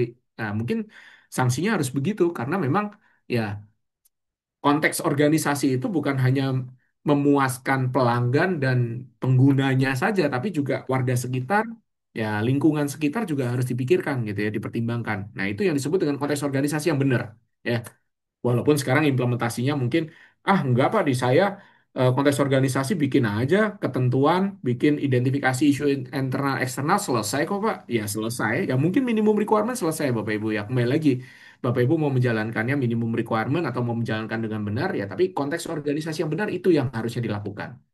Itu yang harus didefinisikan. Ya. Kemarin saya melihat bahwa oh, biasanya konteks organisasi kita membuat analisa gitu ya, pakai SWOT analysis, Strength, Weakness, Opportunity, Threat gitu ya. Nah, kemudian kalau di ISO 9001 memang harusnya bisa mengakomodir gitu ya, pakai SWOT, pakai pendekatan PESTEL gitu ya, di dalam standarnya juga ada tuh bagaimana mengidentifikasi dengan menggunakan PESTEL gitu ya. Eh, nah, tapi mungkin dari SWOT dan PESTEL yang sudah dianalisa, nah di ISO 9001 versi tahun 2025 nih Bapak Ibu, nah di versi tahun 2025 ini salah satunya setelah isu eh, internal eksternal konteks organisasi itu Bapak Ibu definisikan, di standarnya bilang nih terang-terangan bahwa organisasi organisasi harus bisa mendefinisikan strategi yang tepat dari konteks organisasi tersebut, gitu ya. Harus bisa mendefinisikan strategi yang tepat. Artinya apa? Salah satu implementasi tools implementationnya adalah harusnya dari SWOT analisis yang Bapak Ibu bikin, Bapak Ibu harusnya bikin TOS matrixnya. Kalau Bapak Ibu nggak bikin TOS matrixnya, ya masih kayak versi yang lama sih sebenarnya. Tapi ya saya nggak tahu apakah nanti penilaiannya sampai sejauh itu gitu ya. Karena dari strength, weakness, opportunity, threat kita harusnya lawanin kan. Strength, weakness, strength, opportunity, weakness, threat gitu ya. Weakness, opportunity. Kemudian kita lihat nih, kita bikin TOS matrix nih. Karena saya pernah lihat juga ada beberapa klien yang sudah menjalankan itu. Tapi kembali lagi ya tadi TOS matrixnya pun jadi cuman apa ya? Cuman asal gitu ya. Jadi mestinya di organisasi yang bagus, di organisasi yang mau menjalankan ISO 9001 dengan benar gitu ya, ya TOS matrixnya harus dipikirin dengan benar juga gitu ya, based on survei gitu ya, based on analisa FGD atau consignoring gitu ya dengan pihak-pihak yang terkait gitu. Nah, ini yang menarik nih. Ini tambahan tambahan bagus sih sebenarnya kalau di dalam requirement ISO-nya gitu ya. Harus sesuai dengan arahan strategi organisasi. Ya, itu ada tambahannya di em, klausul klausul 5 ya ada di pasal 5 ya. Ya itu yang menarik gitu ya, itu yang menarik terkait dengan tambahan yang baru dari ISO 9001 DIS 2025 ini ya.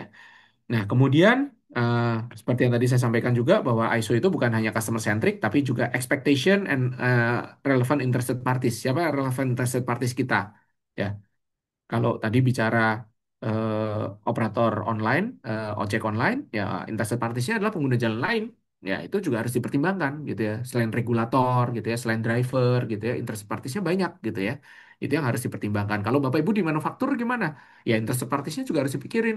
Apakah mungkin Bapak Ibu desainnya melanggar desain paten dari perusahaan lain, Bapak Ibu meniru gitu ya, atau ternyata Bapak Ibu sudah melakukan kolaborasi gitu ya, kan sekarang zamannya kolaborasi ya, sudah tidak lagi zaman persaingan gitu ya.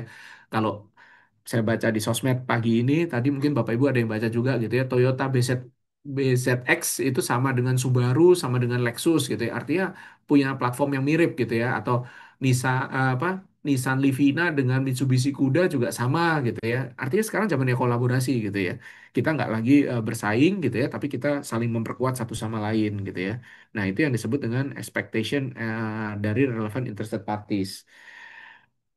Oke, nah kemudian outputnya apa? Ya, tetap nomor satu result dari ISO 9001 adalah bicara mengenai customer satisfaction dan produk atau service yang di deliver. Itu output utamanya dari ISO 9001.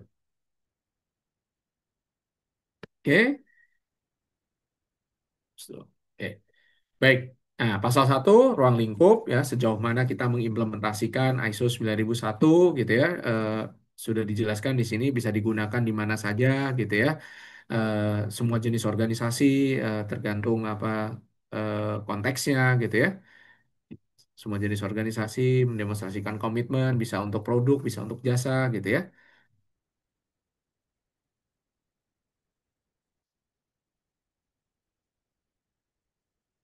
Oke. Kemudian pasal 2 kita bicara mengenai referensi normatif ya. Di pasal 2 kita bicara mengenai referensi normatif ya. Referensi normatif ya mengacu kepada ISO 9000 ya fundamental and vocabulary. Kemudian di pasal 3 ada istilah dan definisi ya sama seperti Bapak Ibu baca buku gitu ya. Kalau Bapak Ibu baca satu buku ya tentu ada istilah dan definisi yang harus dipahami gitu ya sebagai vocabulary-nya gitu ya supaya bisa membaca standar ISO 9001 ini dengan baik. Oke, kita masuk ke pasal 4, konteks organisasi ya. Konteks organisasi kita harus memahami konteks organisasi ya. Tadi solusinya adalah bikin analisa SWOT gitu ya, paling simple gitu ya. Hmm.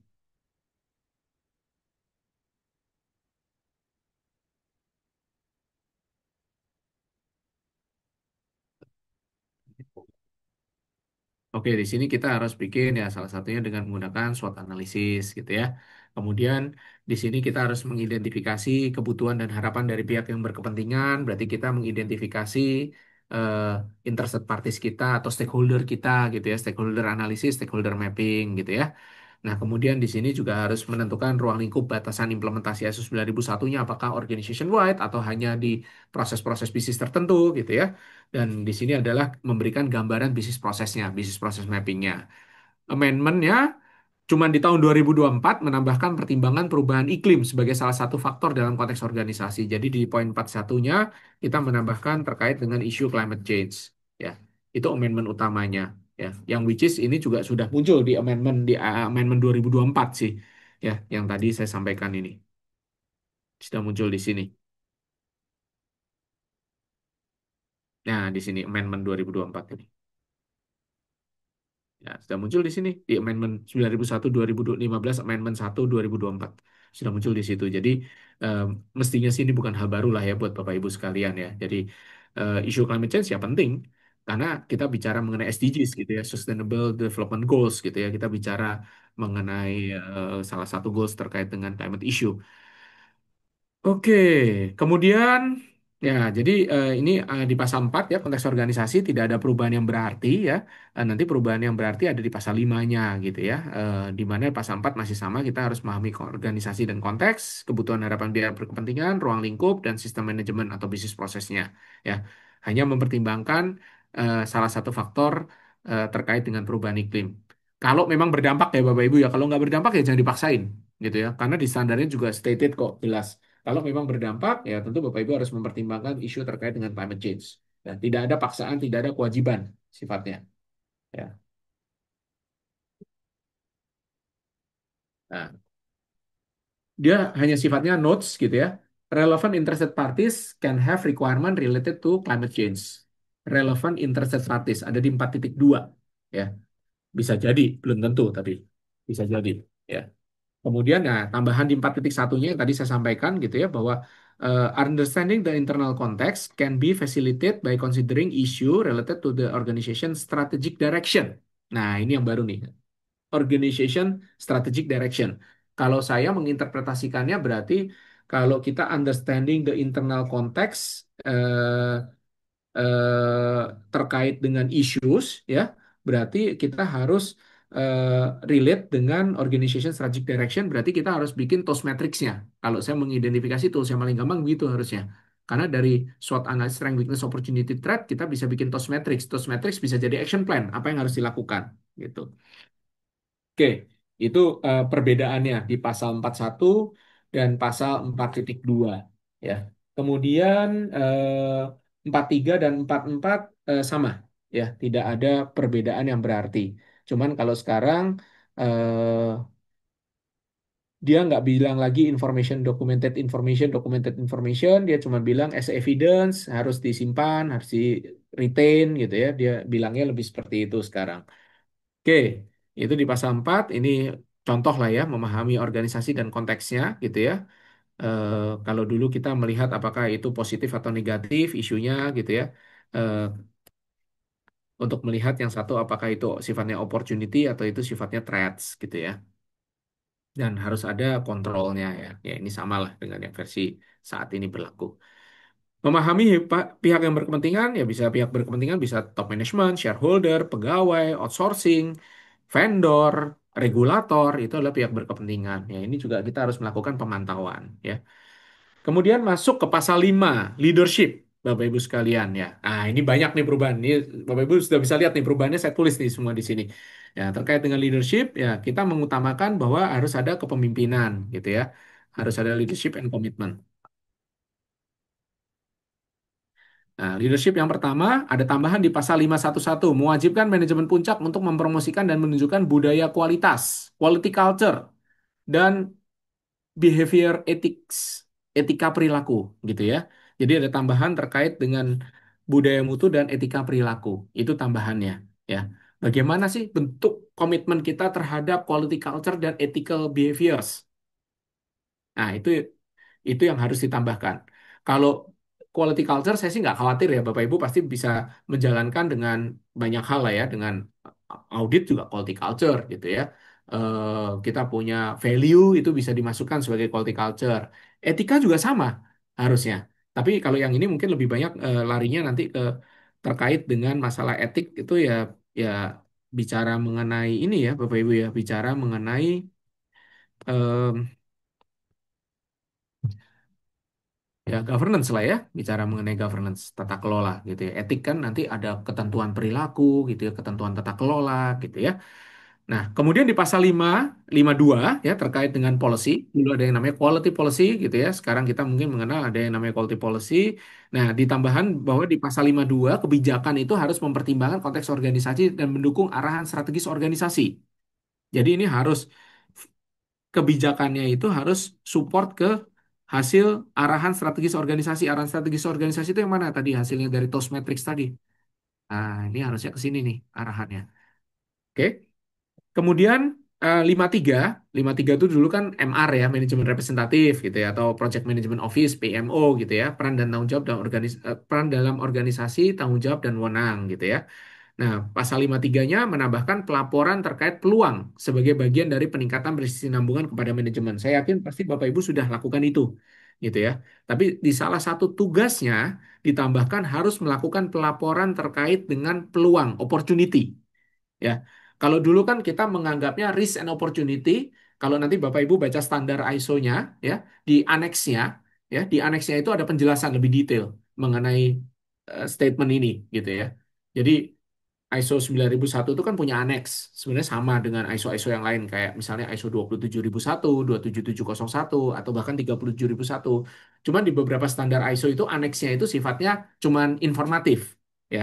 Sifatnya bukan aneks normatif. Nah, kalau Bapak Ibu baca di standar ISO-nya ya terkait dengan aneks E-nya itu ada penjelasan mengenai si pasal si si pasal 5.3 ini Bapak Ibu sekalian ya. Jadi kalau Bapak Ibu baca, Bapak Ibu lihat di situ dijelasin tuh di aneks E-nya. Ya ini mungkin nggak kelihatan ya, saya harus push background-nya.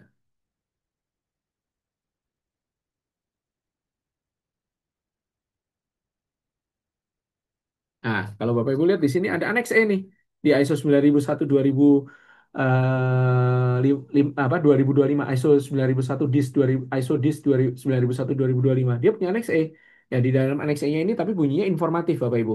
Beda dengan aneks E di ISO 9 ISO 27 misalnya atau ISO 22 277 atau aneks E ISO ya 27 dan 277 lah. Kalau di terkait dengan keamanan informasi aneks E-nya sifatnya normatif, norma harus dipenuhi. Tapi kalau ini informatif sifatnya. Ya, ini sama dengan ISO 37 kalau nggak salah. Ya, sifatnya informatif. Ya.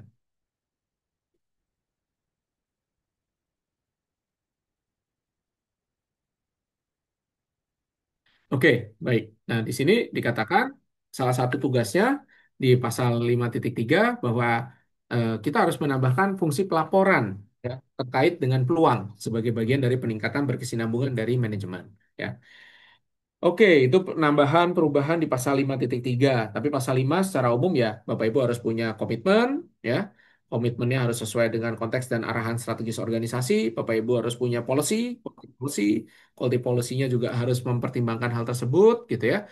Dan yang ketiga, Bapak Ibu harus punya eh, peran dalam organisasi tanggung jawab dan wewenang harus mempertimbangkan peluang, harus melakukan pelaporan terkait dengan peluang. Oke, masuk ke pasal 6 ini sebenarnya pasal yang paling core gitu ya di dalam standar ISO manapun 9001, 27, 277, 22301, 45000, 41000 dan lain sebagainya ya terkait dengan perencanaan untuk sistem manajemen.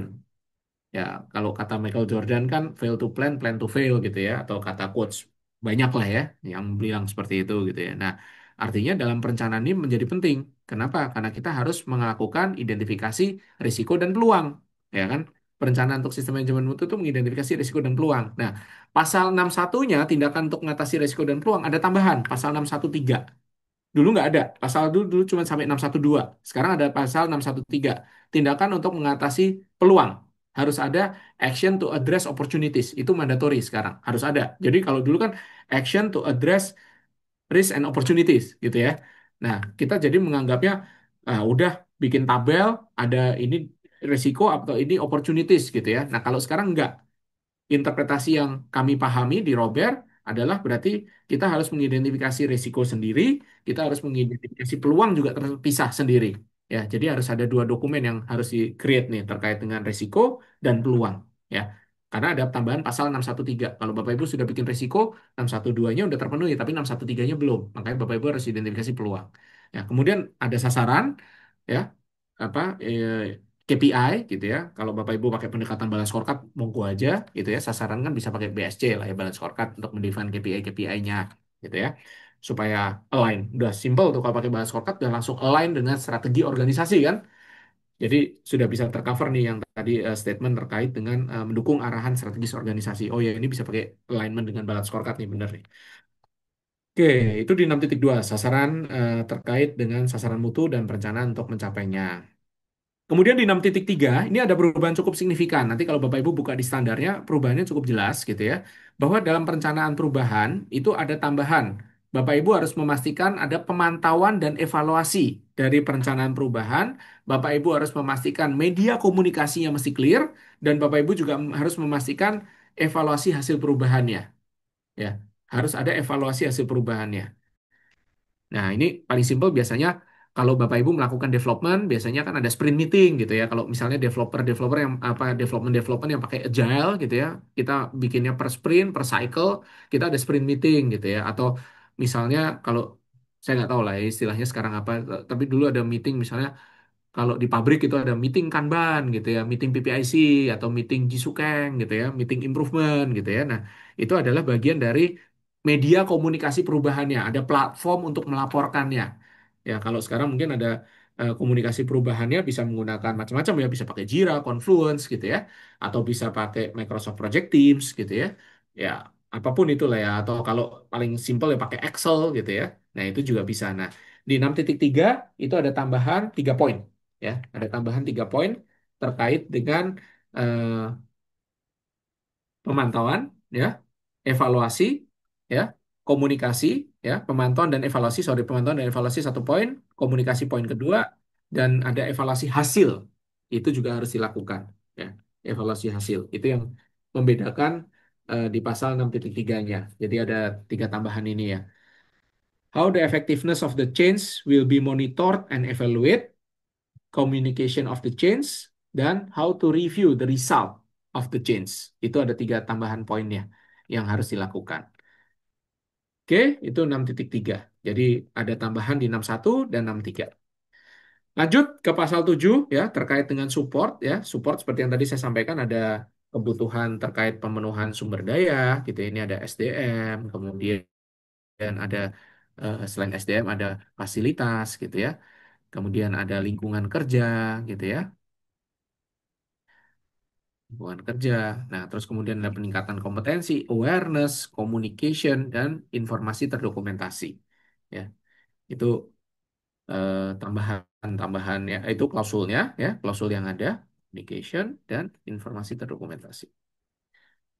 Nah, tambahannya di mana? Ya, pasal 71 sama, ya, ada tambahan di 714 dan 73.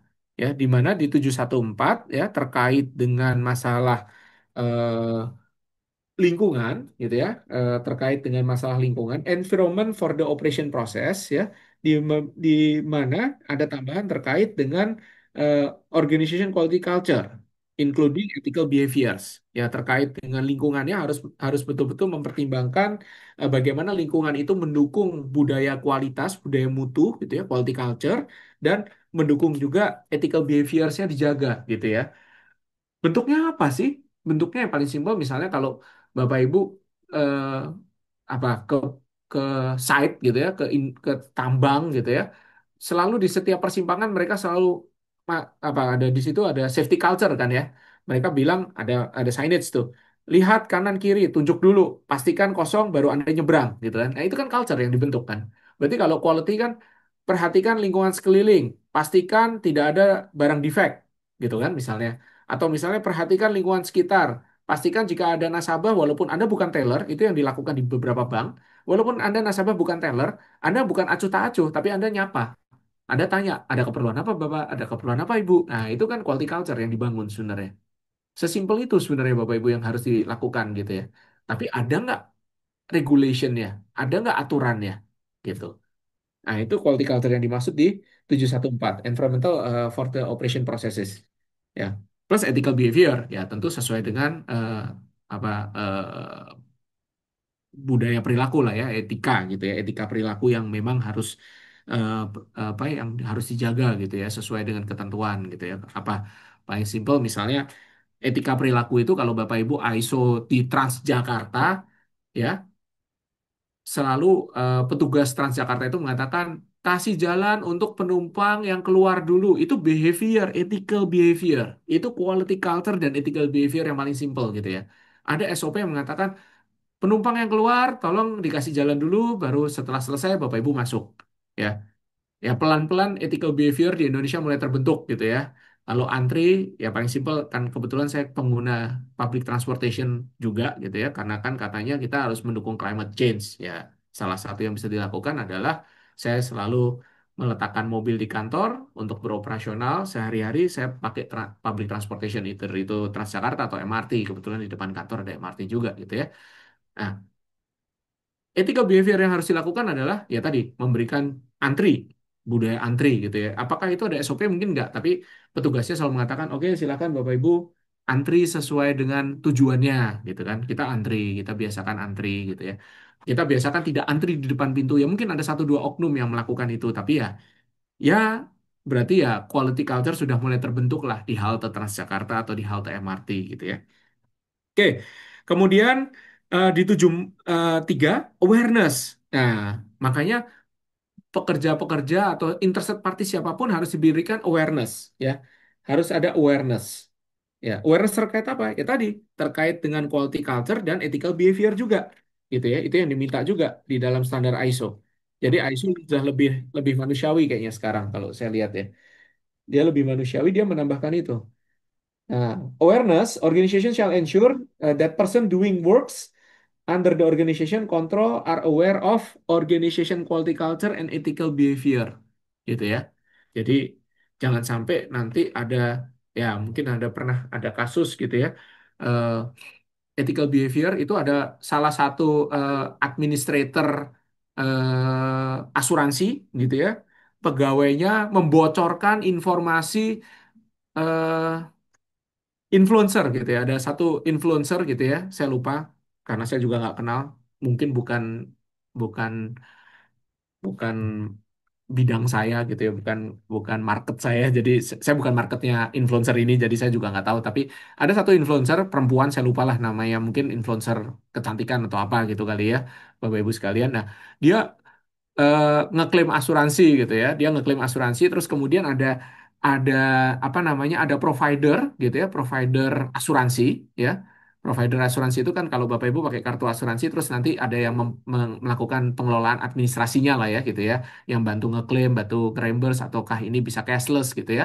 Ada provider provider asuransi ya, swasta global kayaknya dari luar negeri juga gitu ya, yang yang pegawainya itu mungkin mau pansos kali ya, mau panjat sosial gitu ya, mau pansos terus dia ngebocorin gitu ya, ini influencer katanya udah kaya raya tapi kayak penyakitnya begini gitu ya. Saya nggak tahu penyakitnya apa Bapak Ibu, nanti Bapak Ibu cari aja di internet. Saya nggak tahu penyakitnya apa.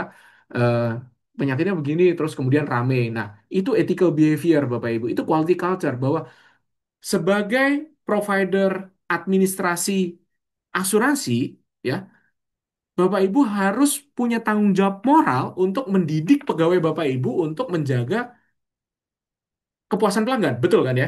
Utamanya kan kepuasan pelanggan.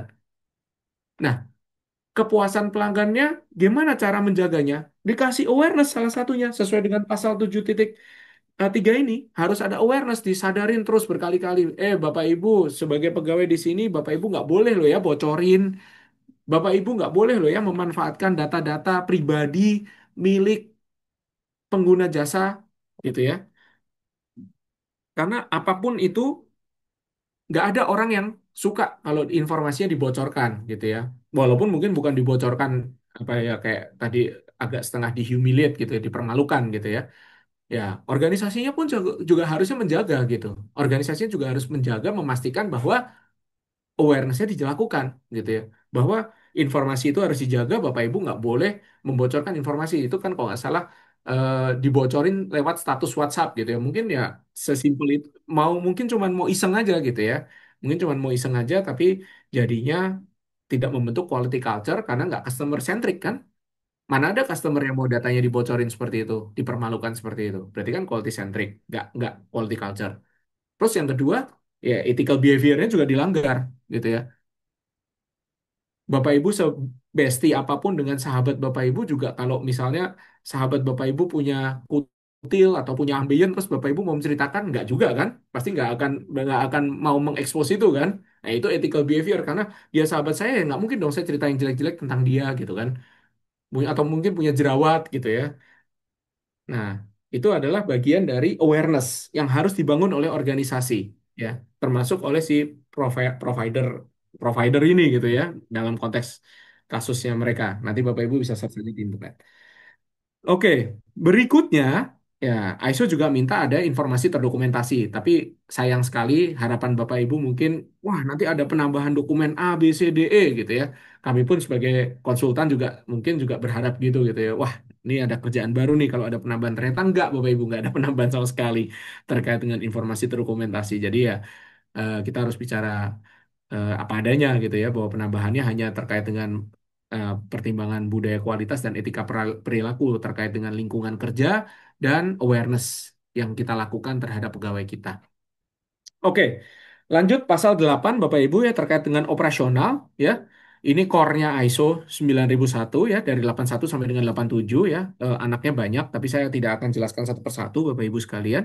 Nah, di sini kalau Bapak Ibu lihat memang secara umum ya pasal 8 dari perencanaan, bagaimana mengidentifikasi persyaratan yang berhubungan dengan produk dan jasa. Nah, di pasal 8.2 ada tambahan nih untuk memperjelas sarana komunikasi aja. Jadi hanya sifatnya notes gitu ya. Di situ ada tambahan untuk memperjelas sarana komunikasi ya di mana sarana komunikasi itu bisa melalui media apapun, bisa melalui website, FAQ, pelatihan, ya komunikasi nggak langsungnya didefinisikan lagi. Ya sepertinya di ISO 9001 2015 juga sudah ada gitu ya, tapi mungkin ini dijelaskan lebih detail gitu ya. Kemudian ada R&D, ini yang tadi saya bilang kalau di ISO 9001 2000 eh, versi 94 gitu ya, R&D itu dipisahkan jadi ISO 9001 gitu ya. Kalau tanpa pasal 8.3 otomatis dia hanya ISO 9002 gitu ya. Atau 9003 gitu ya. Ini desain dan development, desain dan pengembangan ya tidak ada perubahan yang signifikan. 84 hubungan dengan vendor ya, seleksi evaluasi vendor ya. 85 penyediaan produk dan jasa, bagaimana realisasi produk, traceability, pengendalian barang milik pelanggan gitu ya, pengendalian pasca pelepasan gitu ya, after sales gitu ya, pelepasan produk dan jasa ya. Kemudian yang terakhir 8.7 pengendalian terhadap ketidaksesuaian. Ini yang utama nih. Jadi kalau di ISO itu ya harus ada eh, kalau Bapak Ibu menjalankan ISO 9001 harus bisa memastikan bahwa pertama ada rencana, ada identifikasi kebutuhan produk dan jasa ini marketing atau sales gitu ya yang terkait dengan related to customer. Di sini R&D-nya, di sini adalah procurement gitu ya, terkait dengan proses-proses yang berhubungan dengan vendor, dengan pihak ketiga. Di sini adalah production-nya atau layanan jasa kita. Kalau di asuransi ya proses underwriting-nya gitu ya. Itu ada di sini ya. Kemudian pelepasan produk itu berarti bicaranya nanti terkait dengan delivery gitu ya. Eh, Kemudian kalau pengendalian ketidaksesuaian berarti bicaranya mengenai customer service-nya. Karena produk yang dirilis oleh organisasi kan belum tentu sesuai. Contoh, kami konsultan. Bisa nggak ada project yang nggak sesuai harapan? Bisa. Berarti harus ada feedback-nya. Lewat mana? Lewat customer service, lewat project manager, lewat tenaga penjual. Ya, tapi harus ada prosesnya. Lewat mananya bebas sebenarnya, tidak menjadi masalah gitu ya. Kalau Bapak Ibu di pabrik, ya tentu jelas pelepasan produk itu QC, pengendalian ketidaksesuaian itu adalah after sales services, contact center gitu ya. Oke, berikutnya masuk ke pasal 9 ya. Di pasal 9 ada dua tambahan ya. Di 912 tadi seperti saya sampaikan, kepuasan pelanggan itu termasuk umpan balik melalui sosial media, media sosial. Itu dimasukkan di 912 ya. Kemudian 92-nya audit internalnya sama, hanya pasalnya lebih jelas sekarang. 9.3 tinjauan manajemen ada tambahan mengenai inputan tinjauan manajemen harus mencakup perubahan kebutuhan dan harapan pihak berkepentingan. Sebenarnya Bapak Ibu mungkin juga dulu sudah masukkan pasal 4.2 ini maksudnya. Kebutuhan, harapan dan kebutuhan dan harapan pihak berkepentingan itu pasti Bapak Ibu sudah identifikasi dulu. Nah, tapi di sekarang tapi tidak menjadi salah satu agenda rapat tinjauan manajemen, inputan rapat tinjauan manajemen. Nah, sekarang harus sifatnya harus karena itu ada di salah satu poinnya ditambahkan. Mungkin ini bagian dari penyempurnaan. Mungkin dulu kelewatan kali, sekarang ditambahkan supaya lebih lengkap. Oke, ini terkait dengan evaluasi. Jadi survei, audit internal, dan manajemen review. Terakhir pasal 10 ada tambahan, ada perubahan ya. Kalau ini versi yang lama, versi 2015 ada 10.1, 10.2, 10.3. Sekarang 10.3 itu di 2025 udah nggak ada, dibuang. 10.3-nya dipindahin ke 10.1. Jadi 10.1 itu sekarang bunyinya adalah perbaikan berkesinambungan, continual improvement. Ya. Jadi 10.1 itu menjadi sekarang perbaikan berkesinambungan seperti di pasal 10.3 versi 2015. 10.2-nya sama, nggak berubah. Ya, 10.3 sudah nggak ada di ISO-DIS 9001 2015. Jadi supaya lebih simpel ya, karena dulu juga memang kita bingung gitu ya. Ada 10.1 yang bicara continual improvement, ada 10.3 juga yang bicara continual improvement gitu. Jadi akhirnya justifikasinya gimana nih kok pasalnya sama gitu. Nah, sekarang sudah diperbaiki, dibikin lebih benar gitu ya. 10.1-nya bicara mengenai continuous improvement, 10.2-nya bicara mengenai corrective action, tindakan koreksi gitu ya. Jadi kan kalau nggak ada masalah berarti ya cuma 10.1 aja yang dijalanin. Tapi kalau Bapak Ibu punya masalah, punya hasil audit yang bermasalah, punya komplain, punya klaim gitu ya, maka Bapak Ibu bisa masukkan ke 10.2 ketidaksesuaian dan tindakan korektif. Oke, baik. Nah, mungkin demikian Bapak Ibu ya, karena waktunya juga sudah hampir habis ya. Demikian kira-kira gambaran perubahannya. Jadi, wrap up sedikit Bapak Ibu secara kesimpulan, ya minor change ya, sesuai dengan yang tadi saya sampaikan ya, bahwa eh, cycle-nya ternyata seperti biasa ya, dari versi tahun 87.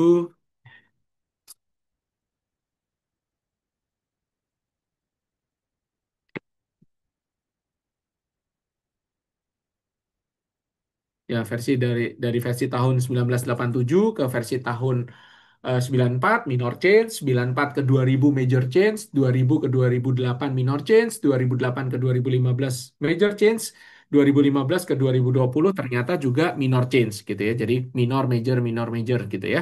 Jadi bisa diketahui ya secara umum bahwa perubahannya memang sifatnya saat ini minor ya, tidak signifikan ya, di mana perubahannya terkait dengan quality culture dan ethical behaviors itu yang menjadi poin utama selain tambahan arahan strategis organisasi ya. Klausul yang berubah yang berdampak itu cuman 51, 52, 53, 61, 63 ya. eh, 714, 73 ya. Berarti total ada 5, 6, 7 8, 9, 10 ya. Perubahannya minor hanya 10 poin. Ya, 10 sampai 11 poin lah.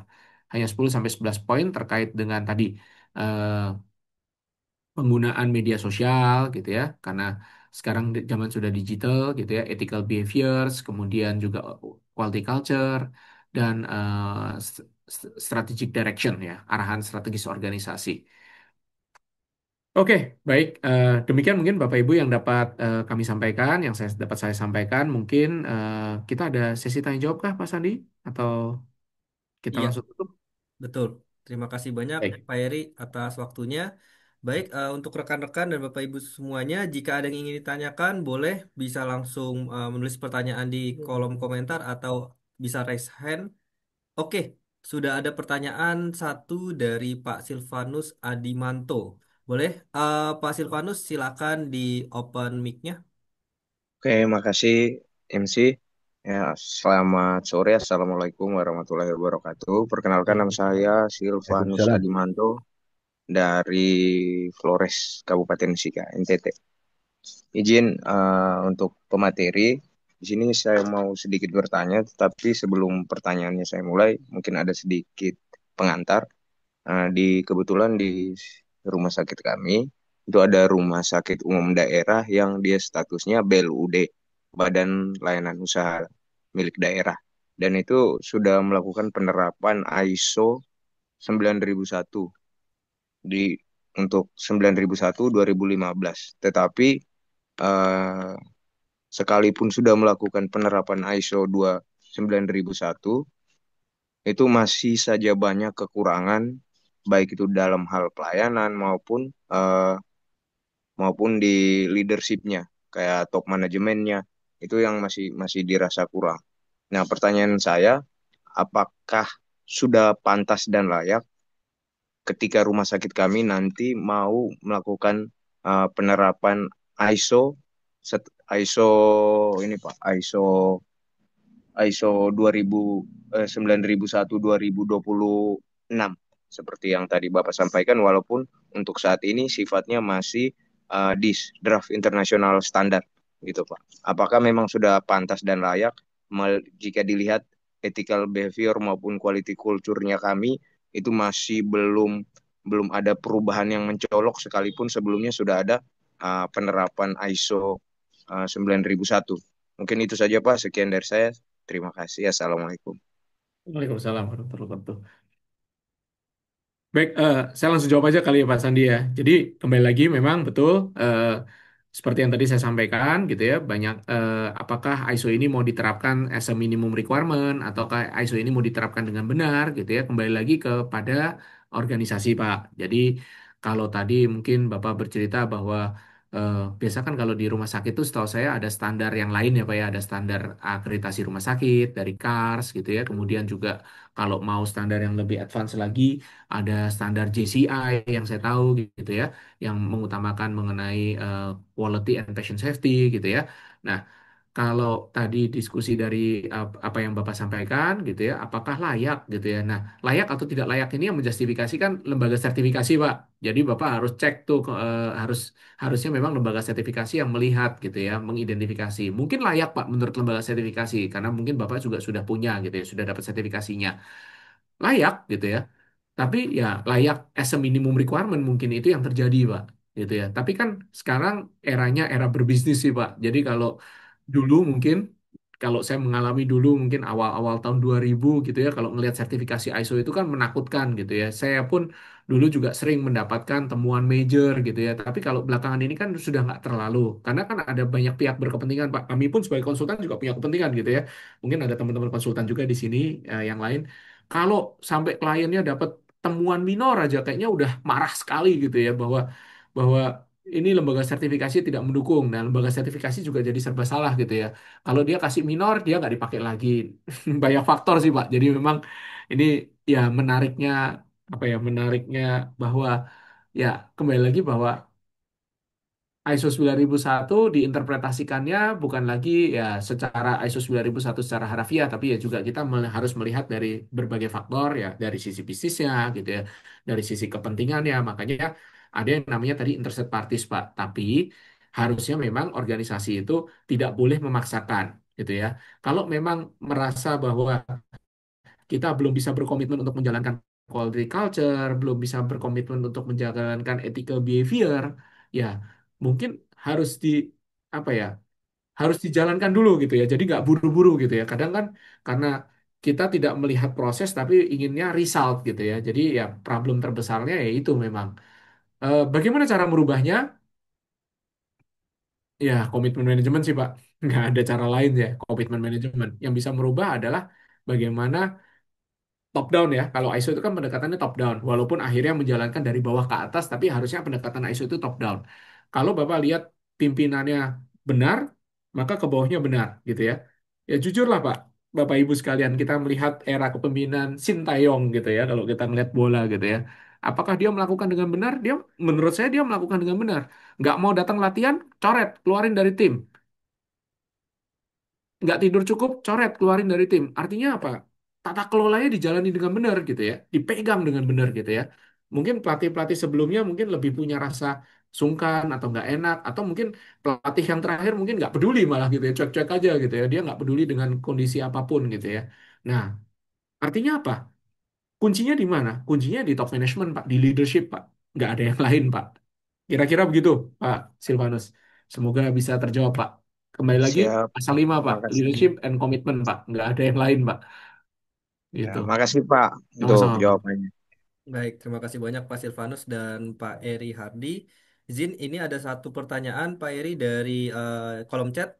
Izin tanya Pak, ini dari Pak Eko Hadi Sucipto. Beliau bertanya, apakah quality culture dan ethical behavior dalam ISO 9001-2026 itu harus terukur secara kuantitatif, seperti halnya quality object? Oke, mungkin boleh bantu dijawab, Pak Eri. Oke, terima kasih Pak Hadi. Eh, Kalau dilihat dibaca dari standarnya sih tidak ada Pak, tidak ada persyaratan untuk menjadikan itu sebagai salah satu quality objektif. Ya, tapi kembali lagi Pak, justifikasi kan nanti mendefinisikannya kan eh, kalau kita disertifikasi, nanti lembaga sertifikasinya juga bisa punya justifikasi, Pak. Nah, apakah itu menjadi mandatory? Ya, bisa jadi menjadi mandatory, Pak, karena di dalam aneksnya dijelaskan, Pak, bahwa memang ya kalau memungkinkan kita bisa melakukan ya di dalam aneksnya ya, Pak ya. Di dalam aneks itu kan penjelasannya gitu ya. Di dalam aneksnya dia mengatakan bahwa jika memungkinkan ya terkait dengan quality culture ini bisa dilakukan, bisa diukur gitu ya sehingga kita bisa tahu quality culture kita itu sudah sejauh apa. Sehingga memang salah satu toolsnya sebenarnya adalah mengukur maturitas, Pak. Jadi kalau zaman dulu ada Malcolm Baldrige gitu, ada apa IQA kalau di Indonesia kan ada Indonesia Quality Awards gitu ya, kalau di BUMN gitu ya. Nah itu sebenarnya bisa tuh digunakan salah satu kriteria untuk mengukur maturity gitu ya, untuk mengukur maturitas dari quality culture gitu ya. Tapi ya kalau pertanyaan Bapak, apakah harus dikuantifikasi? Enggak sih, Pak. Enggak. Di persyaratannya tidak disyaratkan harus dikuantifikasi. Itu kira-kira jawabannya, Pak Hadi ya. Oke, baik. Terima kasih banyak, Pak Eri. Ini masih ada dua pertanyaan lagi. Kita lanjut saja ya, Pak Eri. Ya, Oke, silakan ini Mas Andi. untuk dua pertanyaan terakhir. Dari Bu Anita. Mohon info contoh improvement di sektor jasa atau kantor dinas di kabupaten atau kota, Pak. Mungkin boleh dibantu, Pak Eri, untuk best practice-nya.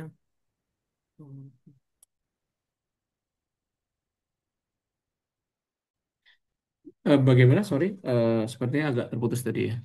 Oke, baik. Ini ada pertanyaan dari Bu Anita Permanasari, Pak. Mohon info contoh Iya, improvement di sektor jasa atau kantor dinas di kabupaten atau kota. Mungkin boleh dibantu best practice-nya, Pak Eri. oke. Improvement yang saya sudah alamin di kelurahan saya, kebetulan saya tinggal di Jakarta, Ibu Anita, di Kelurahan Jatipulo, Bu, di Kecamatannya Palmerah, Jakarta Barat. Saya merasa ada improvement di Jakarta, ya. Itu di kantor kelurahan, mereka beroperasi di hari Sabtu dan Minggu hari-hari tertentu. Itu improvement menurut saya. Buat saya yang bekerja, Senin sampai Jumat, bahkan Sabtu juga harus bekerja, dia buka di hari-hari Sabtu atau hari-hari Minggu ini kan sama kayak bank-bank eh, buku 4 bank KBMI besar gitu ya, yang buka layanan di hari Sabtu buat orang-orang yang super sibuk atau orang-orang yang sok sibuk seperti saya mungkin gitu ya tapi tetap bisa melakukan kegiatan kependudukan gitu ya di kantor dinas di hari-hari Sabtu atau hari-hari Minggu atau kantor imigrasi juga sama kan. Kalau saya lihat di Jakarta juga ada kantor imigrasi, terus kemudian juga mereka melayani imigrasi apa tuh namanya Mas Andi keliling ya. Kalau salah ada kantor imigrasi keliling gitu ya, atau mereka bikin eh, crash program, bukan bikin crash program sih, tapi mereka bikin misalnya layanan di satu tempat, di satu gedung untuk gedung ini gitu ya. Kayak sekarang kebetulan kantor imigrasi lagi jalan juga di kelurahan saya gitu ya. Mereka bikin layanan di kelurahan-kelurahan setempat.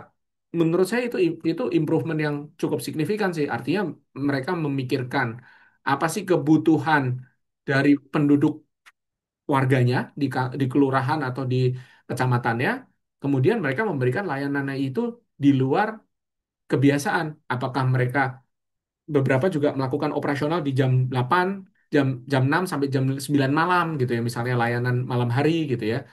Itu menurut saya contoh improvement real yang sebenarnya saya alami juga gitu ya, bahwa saya bisa bantu ngurus kartu tanda anak gitu ya, KTA gitu ya, kartu tanda anak gitu ya, untuk anak saya yang udah SMP kebetulan karena dibutuhin untuk kegiatan gitu ya, di malam hari atau di hari Sabtu atau Minggu ya, sangat membantu sih. Semoga itu bisa menjadi masukan lah ya, masukan untuk Ibu Anita bisa menerapkan juga di tempat Ibu ya. Ya, Baik, ya, baik. demikian mungkin Ya, Mas Andi ya. terima kasih banyak Pak Eri atas pemaparannya. Terakhir Pak Eri punten untuk dari Pak Ngali Hakim. Beliau bertanya yang secara inti Pak Eri terkait dengan penekanan climate change pada ISO 9001 2026 bagaimana relasi antara QMS dengan sistem manajemen lingkungan ISO 14001 serta bagaimana batasannya agar tidak tumpang tindih. Mungkin boleh dibantu Pak Eri untuk menjawab. Baik, terima kasih pertanyaannya Bapak. dengan Pak siapa maaf tadi Pak Sandi? Pak Hakim, Pak Heri. Pak Hakim. Oke, Ya, terima kasih Pak Hakim pertanyaannya. Eh, Sebenarnya sih nggak minta sekompleks ISO 14001 ya Pak ya harusnya ya. Tidak minta sedetail itu gitu ya bahwa kita harus bikin life cycle assessment atau bahkan kita harus bikin sampai perhitungan GHG atau GWP gitu ya global warming potential gitu ya nggak sampai sedetail itu. Eh, di ISO 9001 cuma dikatakan bahwa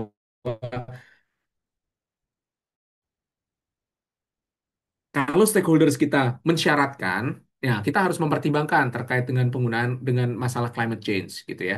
Jadi kalau memang dipersyaratkan aja oleh customer atau stakeholders kita, Pak. Nah, tapi kalau misalnya stakeholders kita, misalnya let's say di bank BUMN gitu ya, atau di asuransi, atau di perusahaan BUMN manapun lah, mereka punya aturan terkait dengan ESG misalnya, Environmental, Social, and Governance. Nah, di syarat ESG, mereka juga harus melakukan pengendalian terkait dengan climate change. Jadi ya pasti applicable, Pak. Pasti harus dijalankan gitu ya. Nah, berarti kita harus identifikasi. Apakah identifikasinya sesimpel bahwa kita punya program misalnya 3R, ya monggo aja, silahkan atau mau bikin sampai harus sertifikasi 14001 ya juga lebih baik gitu ya kan kalau sebagai informasi kan mungkin Bapak Ibu juga sudah dengar gitu ya bahwa ISO 14001 kan juga mengalami revisi kan kebetulan saya sih nggak belajar ISO 14001 dan tidak mendalami gitu ya jadi eh, tidak di area tersebut gitu ya kebetulan kalau di Robert kita punya spesialisasi masing-masing jadi kita bukan bukan bukan generalis yang bisa semuanya gitu ya dengan environmental environmental life cycle gitu ya terkait dengan lingkungan gitu ya, climate change gitu ya. Mereka juga bilang bahwa ISO 14001 juga mengalami revisi nih katanya terkait dengan greenhouse gases, global warming potential gitu ya. Itu harus itu menjadi poin-poin penting gitu dalam implementasi mereka saat ini. Ya sekali lagi juga mereka mengarahkan ke climate change. Apakah tumpang tindih? Pasti enggak. Pasti enggak. Pasti akan sangat erat kolaborasinya. Kalau sudah 14.001 mungkin climate change-nya nggak bakal ditanya lagi. Mereka cuma tanya, Bapak Ibu udah punya 14.001, oh ya udah climate change-nya pasti terjawab di 14.001. Selama ruang lingkupnya sama. Kalau ruang lingkupnya beda ya pasti nggak bisa dong ya, nggak bisa menjawab sama sekali. Tapi kalau ruang lingkupnya sama, ya pasti itu akan terjawab dengan ISO 14.001. Jadi bisa sangat berkolaborasi Pak Hakim. Jadi don't worry Pak, pasti itu akan sangat membantu. Nah, kalau gitu gray area dong. Ah, ini areanya 9.001 atau 14.001. Kembali lagi Pak, ini area 14.001 Pak, bukan 9.001. Di 9.001 cuman bilang bahwa isu itu harus dipertimbangkan pertimbangan isu terkait climate change, apakah yang ngerjain climate change orang 9.001? Ya enggak, Pak. Yang ngerjain climate change ya orang 14.001 atau environmental specialist yang memang ahli gitu ya. Sama seperti isu bahwa sekarang kita harus melakukan digitalisasi. Apakah orang ISO 9001 yang melakukan pengembangan aplikasi digitalisasi? Ya enggak juga kan? Tentu orang IT yang melakukan itu. Jadi isunya memang dimunculkan di situ ya, di isu konteks organisasi, tetapi yang melakukan siapa ya kembali lagi sesuai dengan tata kelola organisasi Bapak Ibu sekalian. Mungkin demikian, Pak Hakim. Semoga terjawab. Terima kasih banyak, Pak. Oke, terima kasih. Sama-sama, Pak. Baik, baik. Pak Sandi. Mungkin saya Ya, kembalikan Pak Sandi. baik. Terima kasih banyak Pak Heri atas pemaparan di sore hari ini ya, Bapak Heri. Terima kasih banyak. Mungkin Pak Heri jika ada yang ingin melanjutkan lagi aktivitasnya, kami persilakan. Dan terima kasih banyak Bapak dan Ibu semuanya dan juga rekan-rekan yang telah hadir pada webinar kali ini yang udah hadir dari jam 2 siang hingga jam 4 sore ini ya, Bapak dan Ibu serta rekan-rekan semuanya. Kami ucapkan terima kasih sekali lagi yang sudah standby. Tadi saya lihat ada sekitar 150-an peserta yang sudah standby dan mendengarkan materi pemaparan terkait menyongsong perubahan ISO 9001 versi 2026. Materinya saya jujur juga Pak Eri dan juga Bapak Ibu rekan-rekan semuanya ini isinya daging semua ya Bapak dan Ibu juga rekan-rekan. Isinya sangat menarik gitu. Bahkan saya juga dapat banyak insight terbaru nih. Oh ternyata ISO beberapa tahun lalu di tahun 87 itu udah mulai ya dan saya juga belum lahir waktu itu Bapak Ibu semuanya. Baik.